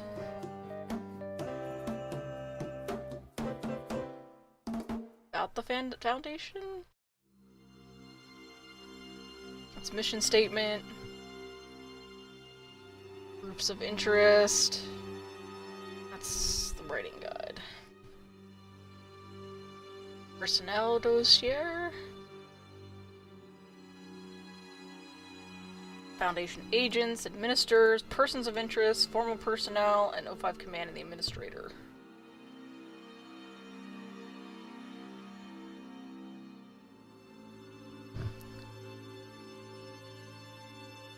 Oh, I'm blind. I told you I was blind. I found it. Okay, so this is what I wanted. Gotcha. Okay. So, holy shit, this is a long page. Okay. Let's at least look at the early part of this. This will probably be one of the last things I look through right now.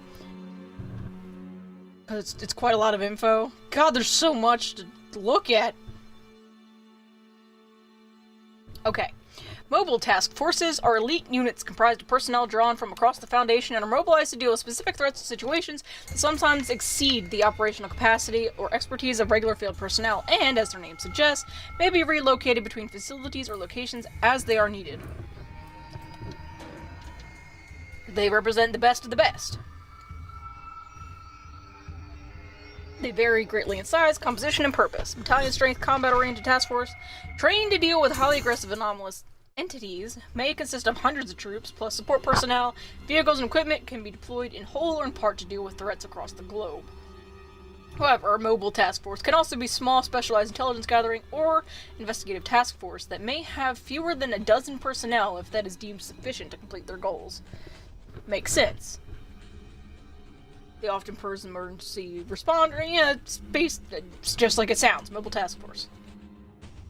Responding to emergencies. Each unit is fundamentally structured in a way that best suits their intended purpose. While combat-oriented closely follow military hierarchy and organization, smaller ones might be informal, otherwise esoteric chain of command. As such, the responsibilities of the mobile task force commander for each particular task force can vary greatly. The commander for a large task force might focus on maintaining multiple teams and deploying them as necessary to each assigned operation, whereas the commander of a small team might deploy their team and direct the operation from on location. Makes sense. That also makes sense. Basically, just creating them for what they're needed, when they're needed, and be approved by the O5 council members. Let's see. Mobile tests were created for the purpose of containing a particular anomaly or typically deactivated at the end of recovery option or when ongoing containment is deemed no longer necessary. Occasionally, they remain operational if the expertise and experience learned are considered useful. Well, yeah, I guess you can't really keep a task force together if they have enough casualties. Okay. Oh, they even have a task force application form. You guys want to apply to be part of a task force? Oh, no. I don't get phone calls. I don't have that problem. You want to make an edit to this page. Oh, wow. So there's quite a lot of different task force, huh? So, I guess the first one, Alpha 1, Red Right Hand. The task force reports directly and is used to require strictest operational security. So it's classified level 5. Oh, so, okay, so it lists all the different reports and what they assist with. So these two assist with 2271, which it manifests directly as a plain white envelope containing a letter detailing collections on a Stoonloan account. While the envelope and letter themselves non-anomalous, the manner in which they delivered are, and as such have been jointly classified as SCP-2271. It takes effect on an individual in 3 distinct steps. Each character... Well, thanks for sticking around and getting me to read a lot of this. I'll see you later. I'm just gonna skim through a little more of this, and then I'll probably be calling it myself. I hope to see you next week. Again, next week will probably be my last SCP stream, where we try to go through some of the pages and assistance for each of the one. Yeah, this was like a debt collector! But yeah, so the next week we'll probably go through a couple of the pages to help with the actual completion. I might start the new game on the easier mode so we can actually quick save properly and quick load. And we might actually be able to complete the game. We'll see. Let's read this one just a little bit more. So it typically occurs through regular postage. It can also be found slid under doorways, inside of locked rooms, within articles of clothing. In one case, within the excrement of a prisoner in solitary confinement. So they refer to a factory financial management group and provides phone numbers and address. Doesn't need to open the envelope or read the letter to be affected. As soon as they receive it, they become an instance of 2271A. Alright, payment of debt. Oh god. In 100% of all reported cases, the letter within will demand payment of a monetary amount that absolutely cannot be repaid, even if the subject had access to the total amount of all of Earth's liquid assets. Well then. So that's like a regular debt collector, right? During the second phase, subjects universally become extremely agitated and obsessed with the repayment of the amount owed. Subjects will begin to sell all of their personal belongings and assets and attempt to mail the collected cash to an address listed on their letter, or call the company and make a credit transaction. Attempting to hinder its subjects from making these payments will often lead to violent outbursts by the subject. Subjects will aggressively maintain that they must meet an impossible repayment schedule or face consequences from the collection agency. During this phase, they will begin to claim that they can see unclear humanoid entities on the edge of their vision, which are fast-moving and clouded in thick smoke. No other distinguishing characters have been reported, and those entities have been classified as 22712. Liquidation of assets. Okay, during the final phase of affliction, they'll begin to dramatically sell off the remainder of their perceived belongings in order to pay off their debt. During this and the previous phases, they will receive additional instances of, the later, as updates to the status of their debt repayment. In no reported cases has the amount owed ever decreased. They have been observed shipping the remainder of their material possessions, the possessions of those around them, their teeth, their hair, their excrement, their blood, pets, children, spouse, close relatives, and finally, with no other alternatives, the remainder of their own body. This behavior will continue until the subject expires or is no longer capable of making payments, after which they will disappear after the second missed payment. Oh my god. Foundation personnel collecting the remains of 34's eldest son. Damn. Subjects who are restrained from making payments will claim that the instances of the things that they were seeing around the edge of their vision that had previously existed only at the edge of their vision will become more prominent and threatening and begin to repossess items themselves. These claims are corroborated by observation of the subject and the belongings in question, which will begin to disappear if the subject does not personally make payments. Those instances have not been photographed, but thermal surveillance has ascertained that there's always a significant drop in local temperature whenever they claim those instances are near, often as much as 25 degrees Celsius drops. They're universally in a state of constant fear regarding those, and will show immense hesitation to avoid any stimuli that relate to those beings, including the sound of metal on metal, fire, strong wind, and the smell of burning rubber and petrol. Damn, this is in-depth. This must have been written by someone who was in a huge amount of debt at the time, and nearly going through all of this. I think this is what happens when people really get too much debt on their hands. Maybe this is based off of a true story. That's a scary thought. The SCP-2271 phenomenon was first discovered in the town of something, Nebraska. Good thing we don't live in Nebraska. After local law enforcement ceased responding to attempts at communication by all outside groups, Foundation agents were mobilized to the town, where they discovered that, despite signs of particularly graphic violence and struggle, the entire population had disappeared. The first instance of the,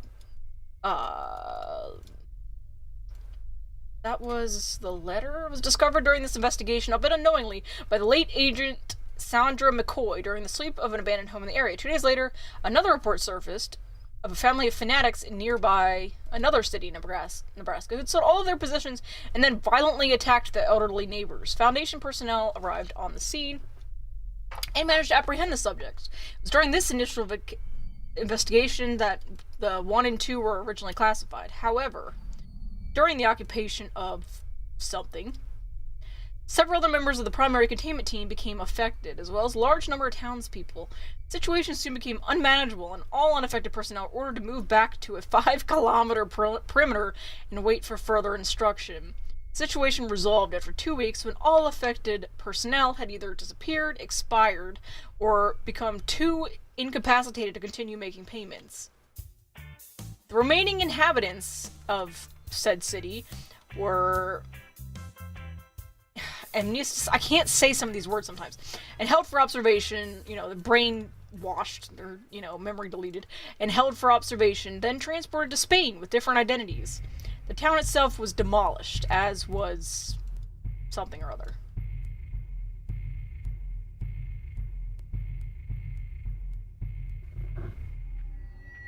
Amnesticized. There we go. Thank you.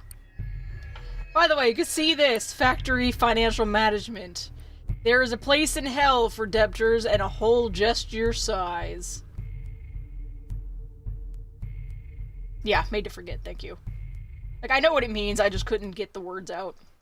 On the 3rd of January, 2014, Overwatch Command received a distressed call from Site-91, the previous holding facility of all individuals contained in relation to SCP-2271. After the initial call, Site-91 staff did not respond for an additional 8 hours, during which the task force that led us here was mobilized. Due to the remote location, they were not able to reach it before it suddenly detonated its on-site nuclear device.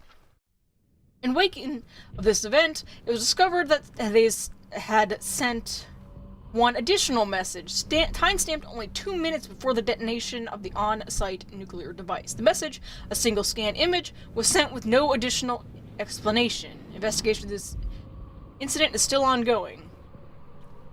I guess this is the message they were sent. There is a place in hell for debtors and a hole just your size, as I said. It's entirely possible, Zold. I would not be surprised. Also, holy shit, imagine having to be in charge of the containment of this. I feel sorry for you, Task Force Red Right Hand. Now, what else do they have to deal with? 3434.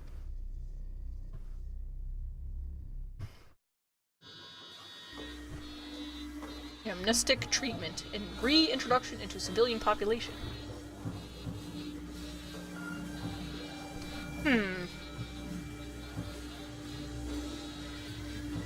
So let's see.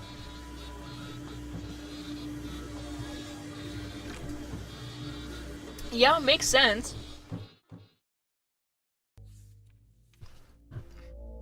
The agents embedded in hospital maternity wards are to maintain a lookout for cases of traumatic births, maternal death, and/or post-birth symptoms of SCP-3434. If identified, the task force is to be contacted to verify the identity. God, I'm starting not to be able to talk. That's another reason I'm gonna have to, stop after so long, because after, reading this off so much, it's I'm gonna be even worse at reading it. Okay, so it needs to be... And sure, I'll look at 87 after this. This is one of those things where... It's definitely rabbit hole-ish. There's so much to go on. It's one of those things where it's I might as well start at number 1 and read through them all. That's gonna be... I wonder if they have, it would be great if they had, I don't know how mobile-friendly this site is, because I didn't check. But if it was mobile-friendly, that'd be great. But, if they had, an app that had all of this at your fingertips, kind of thing, just to make it easier to read through. Anyway, I'll read through this one, and then we can look at 87. Okay, so, let me look at the description. Sometimes I wish they'd give me the description above the containment procedures, because it's I kind of want to hear the description before I hear how they have to contain it, because it gets a little confusing. Anyway, it's an anomalous variant of post-term pregnancy, characterized by the affected fetus attempting various actions to hinder its birth. Examples of these actions include contorting itself to resist the contraction of uterine muscular walls, strangling when held after its removal, I guess, when it actually is, repositioning itself within you to avoid contact with surgical equipment, preventing the umbilical cord to be cut, and grappling onto the uterus. So basically, it doesn't even want to be born.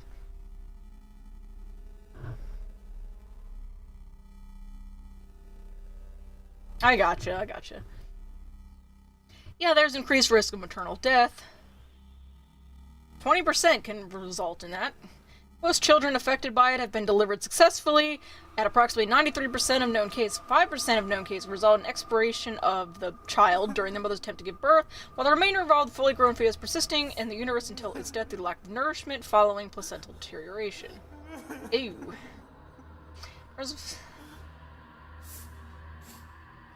Every instance claims to have experienced one fatal event. Additionally, many instances have displayed the following behaviors.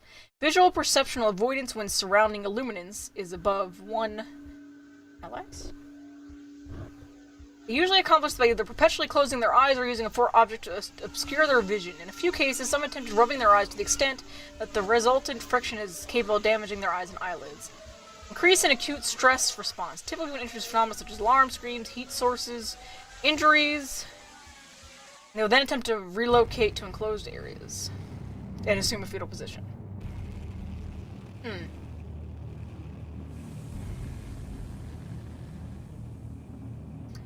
So basically they're like indistinguishable from normal humans, but they do sometimes exhibit strange behavior. So some of them are afraid of being in the light. Sometimes I forgot that the goo is no longer inside me. That's creepy.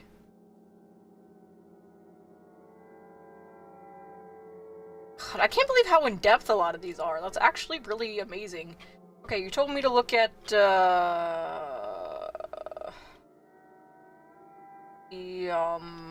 the hell? 87, that's it. I knew it was 80-something. I'll have to look back at the task force stuff another time as well. 87, the stairwell. Oh, that sounds fantastic.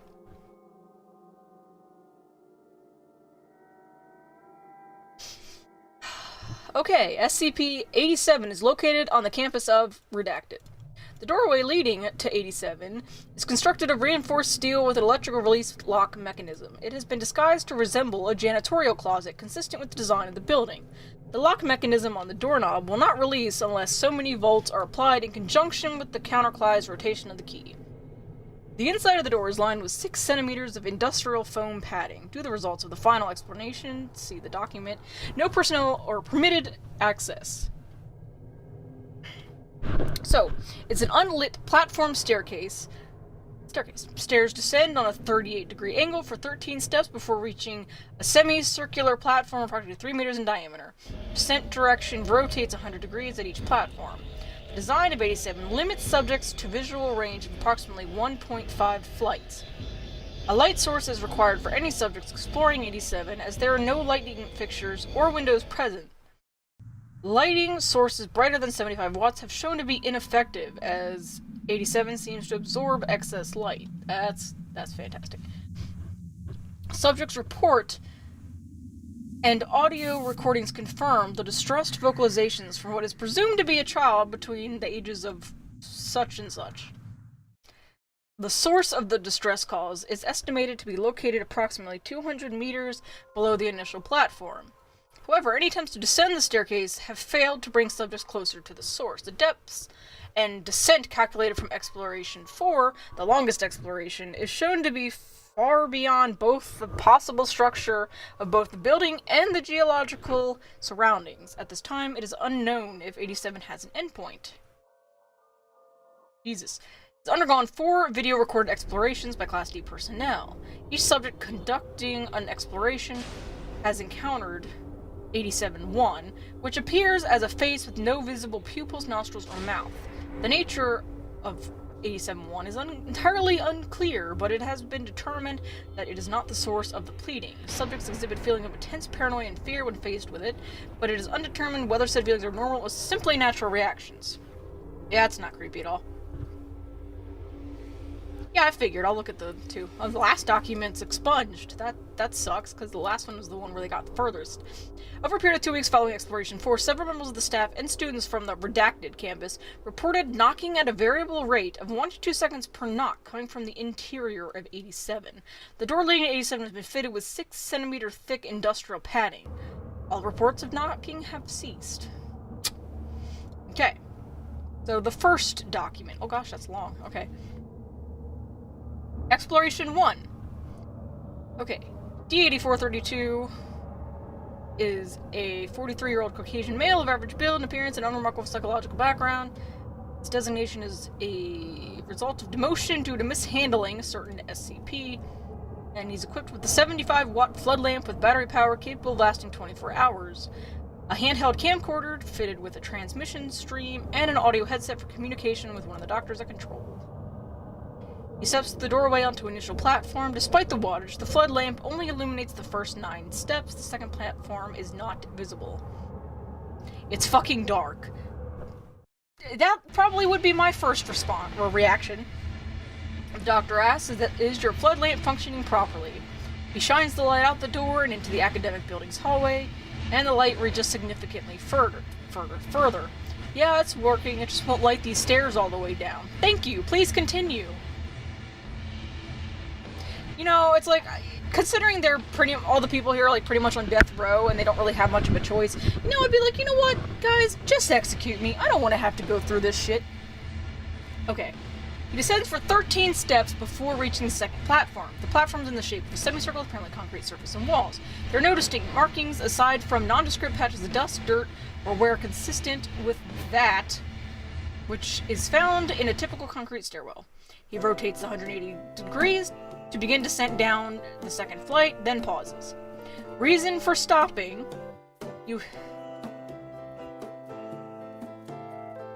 Oh, people are thinking they were already killed. Well, I thought that they were supposed to have been killed, but they were actually, instead of being executed, they were taken here to these things. I mean, I could be wrong, but that's what it seemed like anyway. That they were intended to be killed, but instead of being killed, they were brought here. Which, I've seen certain things that... Well, of course, they don't tell anyone that they are using death row inmates. Right. Officially you're dead, but they are using you as lab rats, which arguably wouldn't surprise me if that actually happened in real life. I'm sure there are places that do that, actually, or have done that in the past. Yeah, it just really sucks if you end up on death row because of, like, wrong reasons, right? Like, what if you're convicted wrongly? I mean, I know that's probably rare, but still. Anyway. You hear that? There's a fucking kid down there. Sounds like one. None of the described audio is feeding through the camera or mic at this time. Could you please describe the sound? It says it's young. Either female or a very young boy. It's crying and sobbing and saying, pause. Please, help. Please. Yeah, it keeps repeating that and crying. Can you estimate its distance from your current location? Fuck, I don't know, maybe 200 meters down? Please continue down the next flight. Subject descends another 13 steps. As he reaches the landing, audio of the child, as described, is picked up. The child alternates between sobbing, wailing, and the words, please help, and down here. The level of audio is consistent with the prisoner's report of it being approximately 200 meters below. Can you still hear the crying? Yeah. We're picking it up as well. Please continue down. Stop if you notice any changes in the audio or environment. The subject descends another 3 flights of stairs before stopping. Keep going? Please. He continues another 17 flights, total of 22 flights, before stopping. There are no visual changes in the environment, and each flight has been a consistent 13 steps. I'm not getting any fucking closer to the kid. Stereo audio confirms that the crying noise has not increased in volume and remains approximately 200 meters below the subject. Noted. Please continue. The subject continues another 28 flights before stopping. 50 flights in total. He's now standing on the 51st landing, counting the initial ground level landing. He's estimated to be 200 meters below the initial platform. 31 minutes have elapsed. The volume of the crying has not increased. I feel a little uneasy. I would too. You spent a long time in the dark, unknown stairwell. It's natural. Please continue. Subject hesitates before stepping down on the next stair. As the subject moves forward, the flood lamp illuminates a face located approximately at the bottom of the flight. which is now designated 87-1. It appears to be the same size and shape as a human head, except it's lacking a mouth, nostrils, and pupils. The face is completely motionless, but is making direct eye contact, indicating its awareness of the subject. Yelling, fuck, what the fuck is that shit? Holy fucking shit, what the fuck? Seems legit. Can you please describe what you see? It's some sort of fucking person face thing, and it's looking right at me. It's looking right at me. Is it moving? No, it's just staring at me. Lots of F-word, it's creepy. Please approach and further illuminate the entity. It's like, are you kidding me? It's like, I don't want to... The face jerks forward about 50 centimeters directly towards him. Of course, he's freaking the fuck out, and is redacted what else he says. He enters a panic state and rapidly ascends 87. He reaches the ground floor in 18 minutes. At which time he collapses and passes out. There's no sign of 87-1. Review of the footage indicates an equal number of flights and steps ascending as descending. Audio of the crying and pleading remains the same volume until the last flight, at which point it ceases. Medical reports indicate collapse was a result of rapid ascension of the stairs causing fatigue. I know, right? Like, oh, it's fine, just walk closer. It only just, like, flew at my face. Walk closer, you're fine, you're good, you're good. Okay, second one. D9035 is a 28-year-old African-American male of strong build. Psychological background indicates no abnormalities except an extreme hatred for women. The subject has an extensive record of blank. He's equipped with a 100-watt flood lamp, and the battery power cable lasting 24 hours, again, a handheld camcorder, again, and his audio headset with presumably the same doctor at control. It's also equipped with a backpack containing 100 small LED lights with adhesive backs and battery lives approximately 3 weeks. Lights turn on and off by compressing them. He shines the flood lamp down the first flight of stairs. Despite the extra wattage, the light does not illuminate beyond the 9th step. You want me to go down there, Doctor? Please shine your flood lamp outside of 87 to verify it is functioning properly. As before, it also confirms brighter outside. Thank you. Please continue to the first landing. Hey, Doc, I know what you said and all, but I don't think I want to go there. Please continue to the first landing. Doc, look, as per our earlier conversation, please continue to the first landing. He pauses for 18 seconds specifically, and then finally descends 13 steps to the first landing and stops. As you said before, they ain't got a choice. Is that a kid? Please remove one of the adhesive lights and affix it to the wall on the landing. Doc, you hear that? Is that a kid down there? That's unconfirmed. Please affix an adhesive light to the wall and verify it functions. He hesitates and then removes one of the lights from his backpack and adheres it to the wall. He presses on the light and it turns on. Please turn off your flood lamp. I'd be like, can I not? Can I not? He hesitates before turning off the lamp. LED light illuminates the landing, but does not extend beyond the first step either way. Thank you. You may turn your flood lamp back on, and please continue to descend. At each landing, affix an LED light to the wall and turn it on. If you notice anything unusual, please report it. So, he turns the flood lamp back on, and then descends the next flight. As he sets the foot on the landing, the audio picks up the sound of pleading and crying, consistent with those of the first exploration.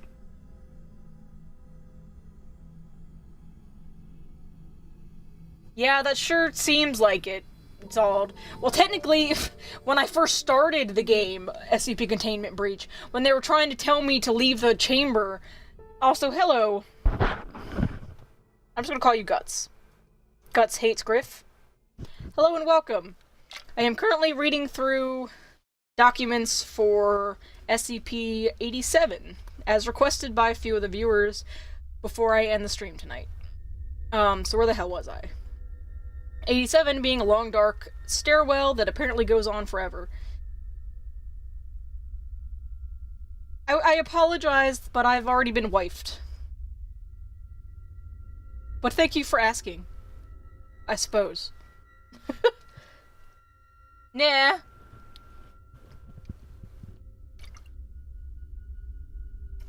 Holy Kappa. My apologies.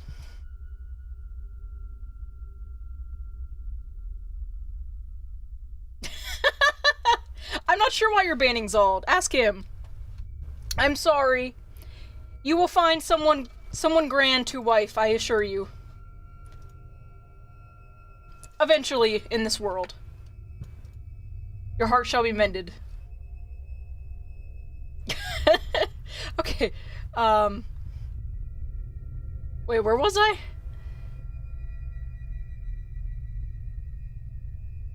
Wait, I think I scrolled up too far.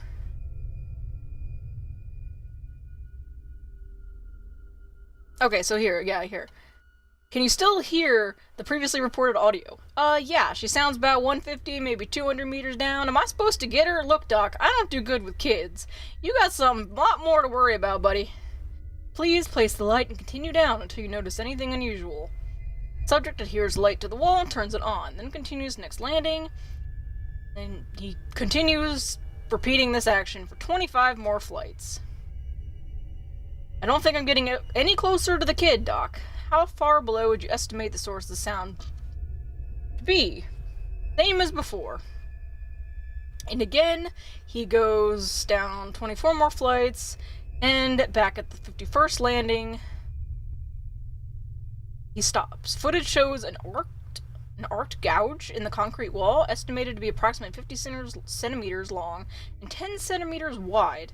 The first step down from the landing appears to be completely smashed into rubble. That's interesting. You see that? Yes. Can you please describe what you see? It looks like something slashed at the wall. And the step over here is all crumbled up and stuff. The slash marks look really smooth. And he touches the gouge mark. You know, I don't know if I'd be wanting to do that. I mean, I guess... Yeah, it's smooth, feels like glass. Thank you. Please continue down. Yeah, I'd be real confident about that. Look, Doc, I think I've gone far enough. Please continue as per our agreement. I don't want to be doing this, agreement or not. Data expunged. I guess he reminded him of what their previous agreement was. I assume that's why it was expunged. Because we weren't supposed to know that reason? I don't know. Okay. The subject steps over the destroyed step and continues down the staircase. Nothing is notable at the next landing. Puts an LED on the wall, as per usual, and continues in the same fashion for another 38 flights. And of course, as, again, this is the first exploration, the sound of the crying has not gotten any closer. He's now on the 89th landing, and 74 minutes have elapsed from the beginning of the exploration. God, could you imagine just going downstairs for 74 minutes straight, like, in this eerie darkness with this kid crying? Like, I'd be going insane. The subject is estimated to be 350 meters below the initial platform. I feel like the kid's just trying to lure me down here, Doc. I think it's time for me to... Okay, he stops talking and moving. I know, right? That's gotta be tiring as hell. I mean, going downstairs is not even nearly... as, like, not even close to as tiring as having to go back up. Holy shit. Talk about extreme exercise. The face is staring directly at the subject, again indicating awareness of the subject's presence. Although he appears to be unmoving, its location is 38 flights below the initial counter in Exploration 1, indicating it is mobile. Is there a reason you stopped? Unresponsive. His breathing grows labored, and the face remains immobile for an additional 13 seconds. And then he blinks, yelling incomprehensible. The face jerks forward until it is approximately 90 centimeters from the subject. He turns and flees up the stairs. Please relax and calm down. Turn around. We need a closer look at the face. The subject ignores the doctor and continues rapid ascent. He continues to scream incomprehensibly. Can you hear me? Please slow down. He's unresponsive and continues rapidly climbing the stairs. His screaming diminishes to babbling. After ascending 72 flights, he collapses on the 17th landing. Can you hear me? His unresponsive but labored breathing can be heard through the audio feed. For the next 14 minutes, he's immobile. The visual feed is black and audio picks up only the subject's breathing and the continuous pleading coming from below. Oh, this whole stair situation itself? I don't know about that. or SCP containment breach is, like, enough at this point. Wait, where am I? Okay. Yeah, after 40 minutes and 30 seconds of unchanging visual and audio feeds, the sound of rapid heartbeat not consistent with a human heartbeat, and a low cracking noise is heard. 7 seconds later, he gasps and revives, continuing his ascent to the stairs rapidly and wordlessly. The heartbeat and cracking cease, and nothing abnormal is detected on the visual feed. He remains unresponsive. He exits 87 and sits on the floor outside of the entrance. He then enters the catatonic state from which he has not yet recovered. Well, it seems like there's a number of SCP games that I've seen, though Containment Breach seems to be, like, the one. Okay, so there's one more document, because the 4th document, apparently, has been expunged. This is the last one I'm going to read for now, and then we'll call it a night. My voice is getting tired, too, from this mass amount of talking. Okay, so now we've got a 23-year-old female of average build and appearance. Psychological background indicates a history of depression. Perfect to send down this place. Subject has minimal record of using excessive force to data expunge. She is equipped with a 75-watt flood lamp with battery power capable of lasting 24 hours. Yeah, I know, right, Zald? Jesus. A handheld camcorder fitted with transmission stream, an audio headset communication with Dr. Gen at control. Also equipped with a backpack containing so many liters of water, 15 nutrient bars, and 1 thermal blanket. Yeah, that doesn't tell you how much they plan for her to go far down. Like, they plan for her to go forever down there, enough that where she might need to sleep. That's not horrifying. You know, like, while someone was setting me up for this, I'd be like, it's a stairwell. How far are you expecting me to go? You know, it's like, that would freak me out right there. I mean, obviously being in a place with these SCPs, some of them probably have a little bit of an idea. I don't know, but that would be, like, very, you know, red flag coming up there. Okay, so anyway, she stands on ground level landing of 87. The flood lamp illuminates only the first 9 steps as before, and the LED lights placed on the wall during the last exploration are not visible. Please descend the first flight and examine the landing wall. She descends and stops at the first landing, and there's no trace of the LED light at the location. Footage from Exploration 2 indicates it was placed. Well, who would agree to do this? Like, seriously. Yeah, it's just a dirty concrete wall. There's, like, nothing on it. No, wait. It's a little bit sticky right here.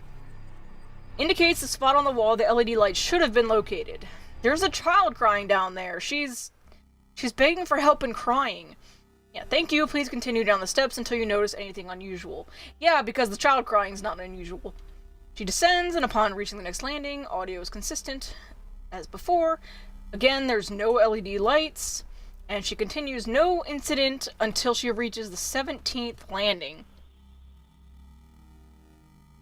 Ew, there's something on the... Well, 17th landing is where that guy passed out previously. Ew, there's something on the ground here, and it smells really bad. It's all sticky and stuck on my shoe. Ugh, it's so gross. Video feed confirms presence of substance occupying a space approximately 50 centimeters in diameter. Ew. Can you describe the scent? It smells like old rusty metal and pee. So, it sounds like blood and piss. I mean, you know, blood kind of has a metallic scent to it. So, maybe? Thank you. Please continue until you notice anything else. So, she continues to the 51st landing, and it remains unchanged.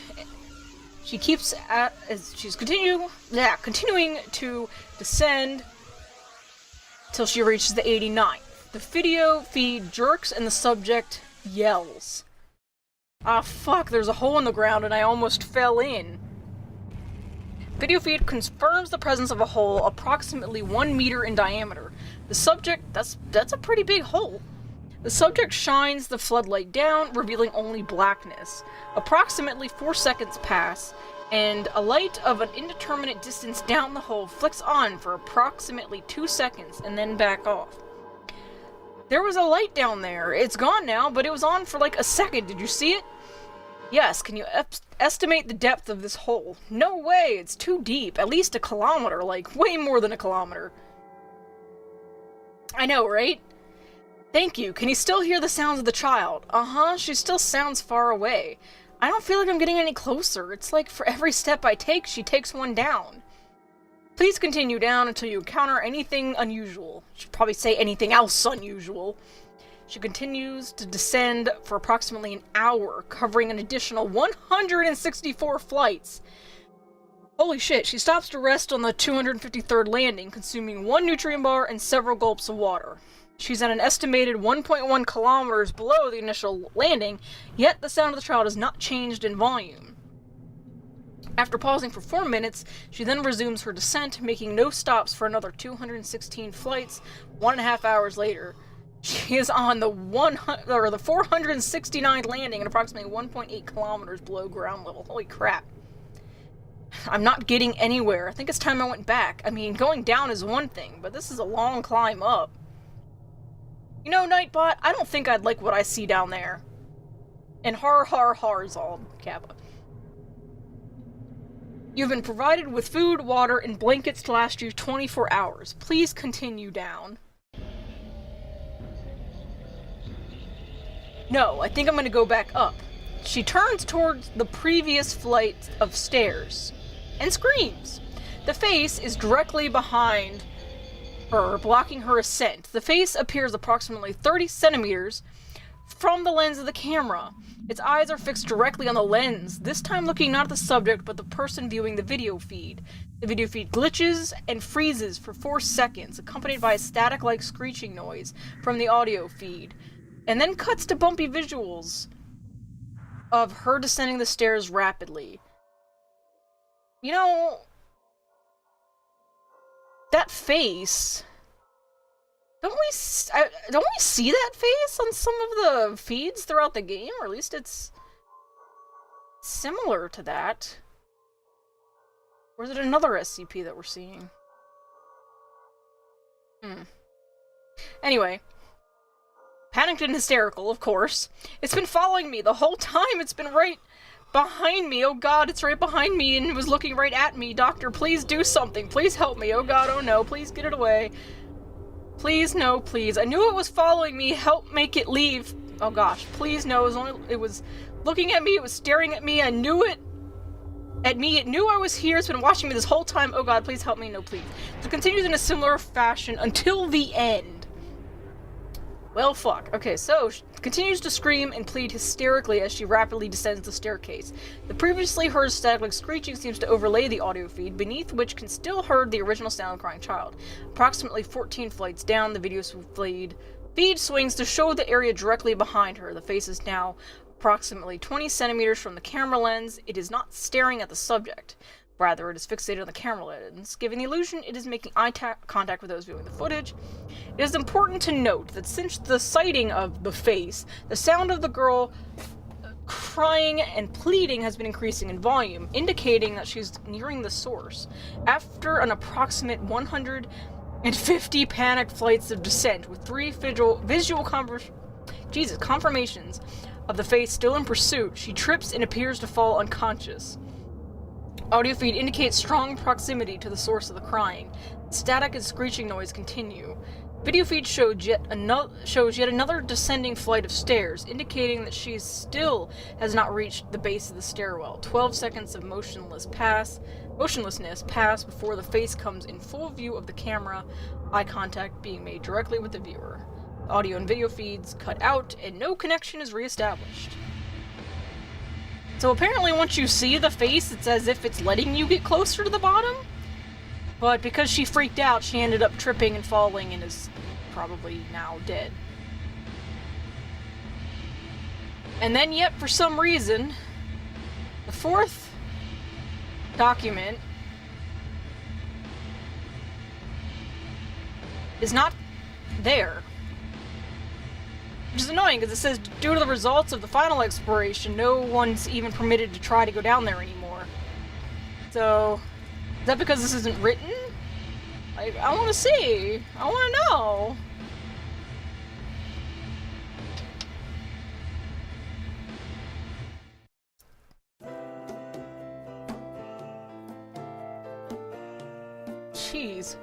So... Oh, you think? That actually would make sense, wouldn't it? Gosh. Yeah, I'm not gonna lie, that was pretty cool. Also, hey there, Cat. Katomi. So, oh my gosh, after reading through all of that one, that was long. There's so many things. There's so many things. Oh my god. This is so comprehensive that I didn't know. So, next week...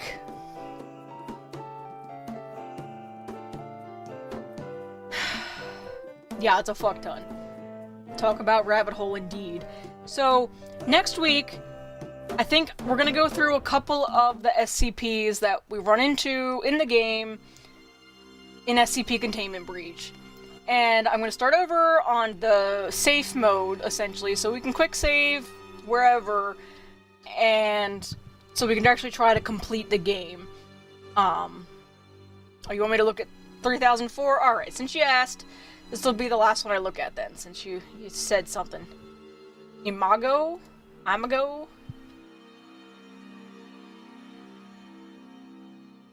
Holy Toledo, it's another long one. Well, let's look at the archive document real quick then. Wait, archive and current? Oh shit! It's a cicada. Containment is focusing on interception. Refers to a series of anomalous events linked to the rituals, druidic cult, or the singers.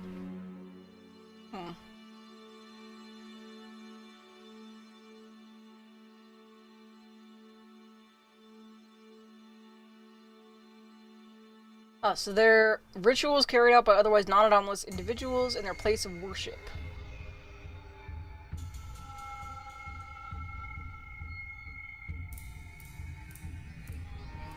Jesus Christ.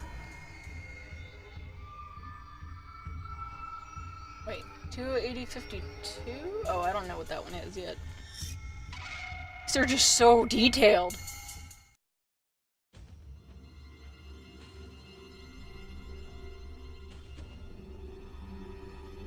Okay, wait, so... while their signs have varied, there are few reports that still exist. Artwork relating to them shows... yeah, cicadas, essentially, coming from the facial orifice, causing asphyxiation in many. A written record details a sighting of an anomalously large instance, appearing in the sky, the sight of which caused painful boils in those who witnessed it, along with symptoms resembling radiation sickness. Despite this, the singers were said to have continued their rituals in the face of those events. That's not creepy at all. Wait, loose lips skink ships? What?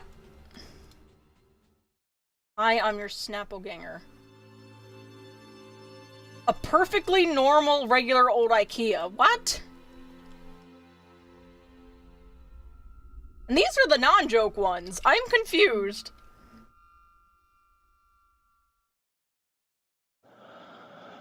Seems legit. Okay, I have been streaming for a while, and I've been, like, reading through this for, like, the past hour and 20 minutes or so, hour and a half. I'm going to beat you, Zald. 323? No. And then I decided to be an angry spider. That sounded like the fucking end of, like, a first chapter or prologue. It's just, and then it decided to be an angry spider. Murphy Law in type 3043 for murder. No, God, okay. That's it. That's it. We're gonna hide the browser. We're gonna hide the browser.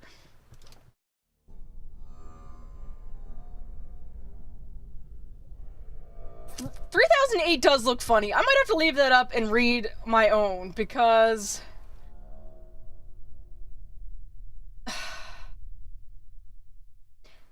okay, so it's a like a retail store that was previously owned and branded as IKEA.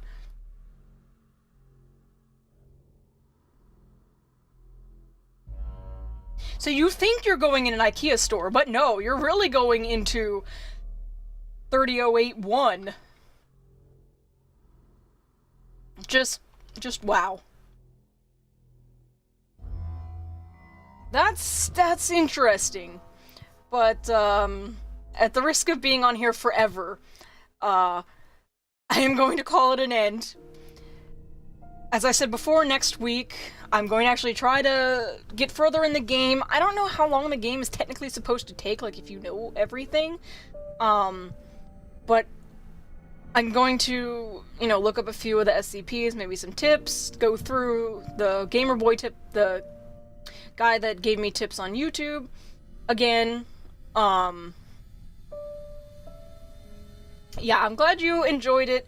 It was a little stressful, and, we'll see. Hopefully the gas mask thing won't glitch through the ground again when I start a new playthrough.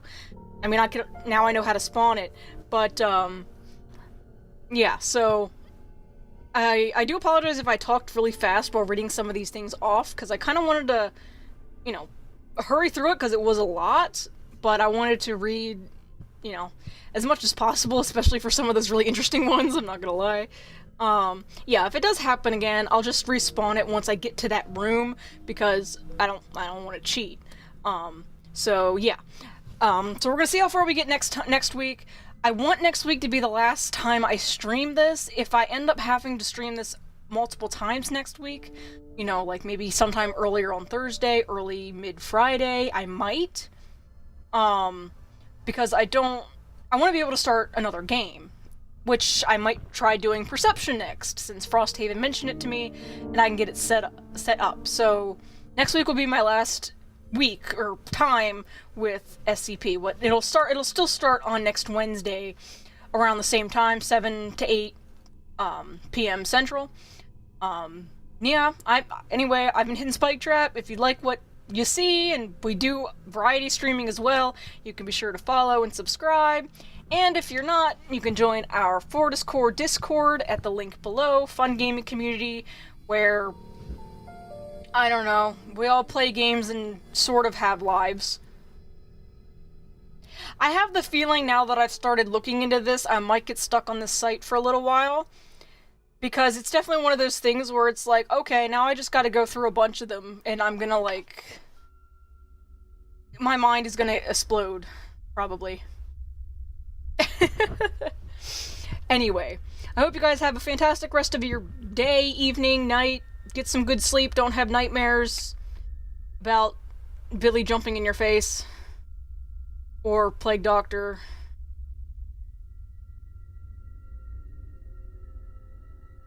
Have a good night, guys. Bye-bye.